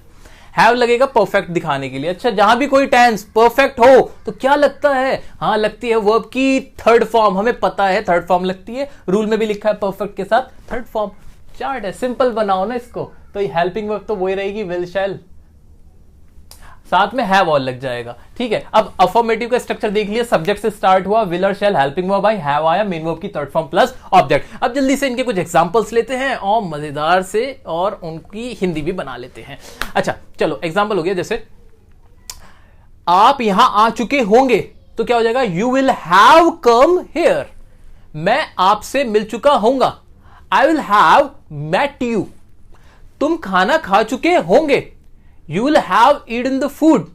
सर है थोड़े से ये थॉटफुल प्रोसेस है, कोई बहुत ज्यादा सोचने ही वाली बात है जो आप इस तरह के सेंटेंस इस्तेमाल करोगे, लेकिन पढ़ना है हमें इसलिए हम पढ़ रहे हैं। नेगेटिव पे आ जाओ, सब्जेक्ट हेल्पिंग वर्ब, अब नॉट हैव से पहले आएगा, बस ये देखना है आपको, हैव से पहले नॉट आएगा, मेन वर्ब की थर्ड फॉर्म प्लस ऑब्जेक्ट। जैसे मैं आपसे मिल चुका नहीं होऊंगा, हम किताब नहीं पढ़ चुके होंगे, तुम खाना नहीं खा चुके होंगे, तुम चांद पर नहीं पहुंच चुके होंगे। तो ये वाले सेंटेंस आपको इंग्लिश में चेंज करने, करो ट्रांसलेट, कोई दिक्कत नहीं। I will not have reached to moon, I will not have reach to the लगा दो, रीच टू द मून, क्योंकि जो मून होता है सन होता है उनके साथ द लगाना जरूरी होता है। ठीक है, so I will not have reach to the moon. ऐसे ही मैं आपसे मिल चुका नहीं होऊंगा, I will not have met you. मैं खाना नहीं खा चुका होऊंगा, I will not have eaten the food. इस तरह के सेंटेंसेस आप बनाओगे। ठीक है, अगला है हमारा इसका इंट्रोगेटिव। इंट्रोगेटिव में क्या होगा, हेल्पिंग वर्ब पहले आ जाएगी, फिर सब्जेक्ट आएगा और फिर हैव आएगा। इस बात पर नोटिस कर लेना, सब्जेक्ट के बाद हैव आएगा, मेन वर्ब की वही थर्ड फॉर्म लगेगी। जैसे क्या तुम मुझसे मिल चुके होंगे, तो इसकी इंग्लिश क्या हो जाएगी, will you have met me. क्या तुम वहां जा चुके होंगे, will you have gone there. क्या वह क्रिकेट खेल चुका होगा। आप यहां बैठे हुए हो, सोच रहे हो कि वो काम हो जाएगा और सोच रहे हो वो काम होने के बाद पूरा भी हो जाएगा। बहुत बढ़िया, बहुत बढ़िया। क्या मैं एग्जाम क्रैक कर चुका होऊंगा। अरे सर तैयारी करो, क्रैक होगा ना। तो इसके लिए हो जाएगा क्या कि will I have crack the exam. तो ये वाले सेंटेंस थे फ्यूचर परफेक्ट टेंस के। प्रैक्टिस जरूर कर लेना, रिक्वेस्ट कर रहा हूं, क्योंकि फंसना नहीं है। एग्जाम में कल को आ जाए ना तो दिमाग को ज्यादा सोचना ना पड़े, आपको पता हो कि ये सेंटेंस कौन सा है। इसलिए प्रैक्टिस कर लेना। स्पीकिंग पॉइंट ऑफ व्यू से कम इस्तेमाल होता है, एग्जाम पॉइंट ऑफ व्यू से मोस्ट इंपॉर्टेंट है। अब आ जाओ नीचे, फ्यूचर परफेक्ट कंटिन्यूअस टेंस। इसको अब हम पढ़ने वाले हैं और ये हमारा फ्यूचर का आखिरी टेंस होने वाला है। तो जी हाँ, आप हमारे साथ अब तक बने हुए हैं और हम सीख चुके हैं। अब आखिरी टेंस को सीखना बाकी है, फ्यूचर परफेक्ट कंटिन्यूअस। इसमें क्या होगा, कुछ नहीं होगा। फ्यूचर में कोई काम होना है, आने वाले कल में कोई काम होना है, और उस काम, वो काम जो होगा ना, किसी खास टाइम से चल रहा होगा। हाँ बिल्कुल सही सुना आपके कानों ने, कानों में से धुएं निकलने लगे हैं और आपको समझ नहीं आ रहा क्या होने वाला है, दिमाग का बिल्कुल भरता बन चुका है। बिल्कुल, लेकिन है तो यही। अब लोग करते हैं इस तरह की बातें तो क्या कर सकते हैं, इनकी जरूरत ही यूं पड़ी क्योंकि हम अपनी लाइफ में इस तरह की बातें बोलते हैं। ये प्रैक्टिकली अप्रोच है लोगों का बोलने का, तो है भाई, क्या कर सकते हैं। अब सेंटेंस क्या बनेगा वो सुनो, लेकिन हंसना मना है। सेंटेंस होगा, मैं 2 घंटे से खाना खा रहा होऊंगा, तुम 10 महीने से मुझसे मिल रहे होंगे। ये सेंटेंस होंगे। बिल्कुल, तुम 6 महीने से तैयारी कर रहे होंगे, वह 10 मिनट से खाना पका रही होगी, वो 5 घंटे से तुम्हें गाली दे रहा होगा, तुम 10 मिनट से उसके साथ बैठे हुए होंगे। बिल्कुल यही वाले सेंटेंसेस आपके फ्यूचर परफेक्ट कंटिन्यूअस में इस्तेमाल होते हैं। जी हाँ, अब इनकी इंग्लिश बनानी है, लेकिन इंग्लिश बनाने में कोई दिक्कत नहीं आएगी। क्यों? अरे सर, हमारे पास है हमारे लॉजिक, हमारे रूल्स, टेक्निक है, हमारे पास एक जानदार सी टेक्निक है। मुझे तो कुछ सोचना ही नहीं है। बना दो। कैसे बनाओगे? फ्यूचर का परफेक्ट कंटिन्यूअस है। परफेक्ट कंटिन्यूअस के लिए कौन सी हेल्पिंग वर्ब आएगी? हेल्पिंग वर्ब लगेगी वही आपकी will have been, shall have been. कोई दिक्कत नहीं, तो विल हैव बीन, बल्कि विल शैल लिख दो सिर्फ, हैव बीन तो कॉमन ही है, हैव बीन तो इन सब में ही आ जाएगा। और अब ये बताओ वर्ब की कौन सी फॉर्म आएगी? मेन वर्ब की फॉर्म वही वाली आईएनजी। काम चल रहा है, धक धक करने लगा दिल, ये यहां पे हार्ट बीट, ये कह रहा मुझे यहां लगा दो, ये कह रहा मुझे यहां लगा दो, लगा देंगे भाई, लगा देंगे, कोई दिक्कत नहीं है। ये हमारा क्या है, कंटिन्यूटी को दिखा रहा है, इसलिए हम लगा देंगे यहां पे मेन वर्ब की फर्स्ट फॉर्म प्लस आईएनजी। अब बनाते हैं इसका स्ट्रक्चर, जरा देखो, बहुत लंबा सा स्ट्रक्चर है, घबराने की जरूरत नहीं है, आप खुद बनाओगे। स्ट्रक्चर दिखने में लग रहा है, लेकिन सिर्फ आप और मैं जानते हैं कि इसके पीछे की कहानी है क्या असल में। अरे सब्जेक्ट रखा, हेल्पिंग वर्ब रखी, विल शैल हैव बीन सबके साथ आ गई, आएगा ही, कोई दिक्कत नहीं। मेनू की फर्स्ट फॉर्म आईएनजी लगाई, लगा दी, उसके बाद ऑब्जेक्ट और वही सिंस फोर, वही जो अभी प्रेजेंट टेंस में पास्ट टेंस में पढ़ा था ना, present perfect continuous, past perfect continuous, same to same future perfect continuous, सिर्फ टाइम ही तो बदला है। ठीक है, अब इसके कुछ एग्जांपल कराओ ना, करो आप बताओ। वह 2 घंटे से खाना खा रही होगी, बहुत खाना खाती है। इसके सेंटेंस की इंग्लिश क्या बन जाएगी? इसकी बन जाएगी she will have been eating the food for 2 hours. वह 10 साल से पेरिस में रह रहा होगा, तो इसकी क्या इंग्लिश बनेगी?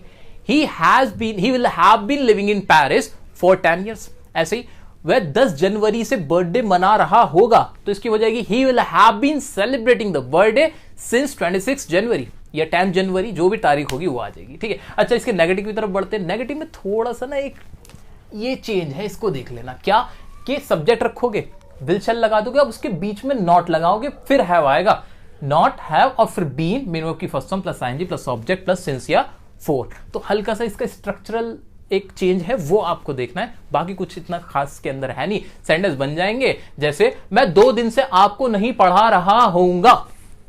बनाओ, इसकी इंग्लिश बनेगी I will not have been teaching you for 2 days। ऐसे ही हम 10 दिन से दिल्ली नहीं जा रहे होंगे, will not have been going to Delhi for 10 days। बनाते जाओ, लेकिन सच्ची बताऊं तो मैं तो इस्तेमाल करता नहीं, मुझे नहीं है आदत इतने लंबे लंबे सेंटेंसेस की। हम तो छोटे से आदमी, छोटी सी बात करने वाले लोग, कम में खुश। आ जाओ जी इंटरोगेटिव पे। इंटरोगेटिव में क्या होगा? सब्जेक्ट हेल्पिंग वर्ब आएगी, पहले विल शैल आया, सब्जेक्ट आया, वही हैव बीन आएगा अपना, मेन वर्ब की first form plus ING plus object plus since या फोर। इसके एग्जांपल भी वही होंगे हमारे। क्या तुम 10 साल से दिल्ली में रह रहे होंगे? सेंटेंस तो ऐसे ही बनेगा। इसकी इंग्लिश क्या हो जाएगी? Will you have been living in Delhi for 10 years। और बाकी सेंटेंस आप सर खुद बनाना। डबल इंट्रोगेटिव ना इसका मैंने बताया ना इसका, क्योंकि मुझे अब लग रहा है कि आप इतने इंटेलिजेंट हो चुके हो। मेरा टारगेट, हमारा टारगेट पूरा हो चुका है कि अब आपको टेंस आ चुके हैं। अब तो आप मुझे गलत साबित मत करना। आप मेरे यकीन को, विश्वास को सच्चाई में तब बदलोगे जब मेरे को लगेगा कि हां आपको ये अब समझ में आ चुके हैं और आप खुद से डबल इंट्रोगेटिव सेंटेंस बना के दिखाओगे। तो मैं इस उम्मीद के साथ आपको छोड़ जाता हूं डबल इंट्रोगेटिव के होमवर्क के साथ। मेरे साथ इस वीडियो के में एंड तक बने रहने के लिए आपका बहुत बहुत बहुत बहुत शुक्रिया। तो दोस्तों, ये थी हमारी कोशिश आपको टेंसेस सिखाने की। पूरी एक कंप्लीट वीडियो बनाई हमने आपकी डिमांड पर। इसमें बहुत हमारी मेहनत लगी, बहुत ज्यादा मेहनत लगी। और जी हाँ, आप जानते नहीं है हमने इसमें कितने एफर्ट्स करके आपके लिए इसे कंपाइल किया है। और किसी तरह हमारी ये कोशिश है कि अब आपके अंदर ये चेंज आ जाए, अब आपका एक नजरिया बदल जाए, आपकी लाइफ चेंज हो जाए ये वीडियो देखने के बाद। अब आपको भी कंजूसी नहीं करनी है। वीडियो को प्लीज शेयर करें, लाइक और कमेंट करें, जो भी आप कहना चाहते हो। आपका फीडबैक हमारे लिए बहुत इंपॉर्टेंट होता है। अच्छा, दूसरी बात, अभी आपको एक होमवर्क दिया जा रहा है। होमवर्क तो पूरा नहीं दे सकते, इतनी बड़ी वीडियो का बहुत सारा होमवर्क होता है। कुछ मैं आप सेंटेंसेस मैंने आपको इसमें देने की कोशिश की है, जिसको आप आंसर करके जरूर बताएं। ये मिक्स सेंटेंसेस हैं और आप इनका आंसर करके बताएं। बाकी प्रैक्टिस के लिए क्या करना है वो सुने। प्रैक्टिस के लिए आपके पास कोई भी इंग्लिश की XYZ बुक रखी हुई है, उस बुक को आप उसमें से जो भी आपसे सेंटेंस पूछे गए हैं उनको बनाएं, उनको ट्रांसलेट करें। बाकी इंग्लिश के न्यूज़पेपर्स आते हैं, उसमें सारे टेंसेस ही तो होते हैं, उनको आप पढ़ें, समझने की कोशिश करें। आपको डेफिनेटली अब आंसर्स मिलेंगे। आपका अब जो चीजें मुश्किल लगती थी वो आसान हो जाएंगी। तो ये थी हमारी वीडियो आपके लिए। Thank you.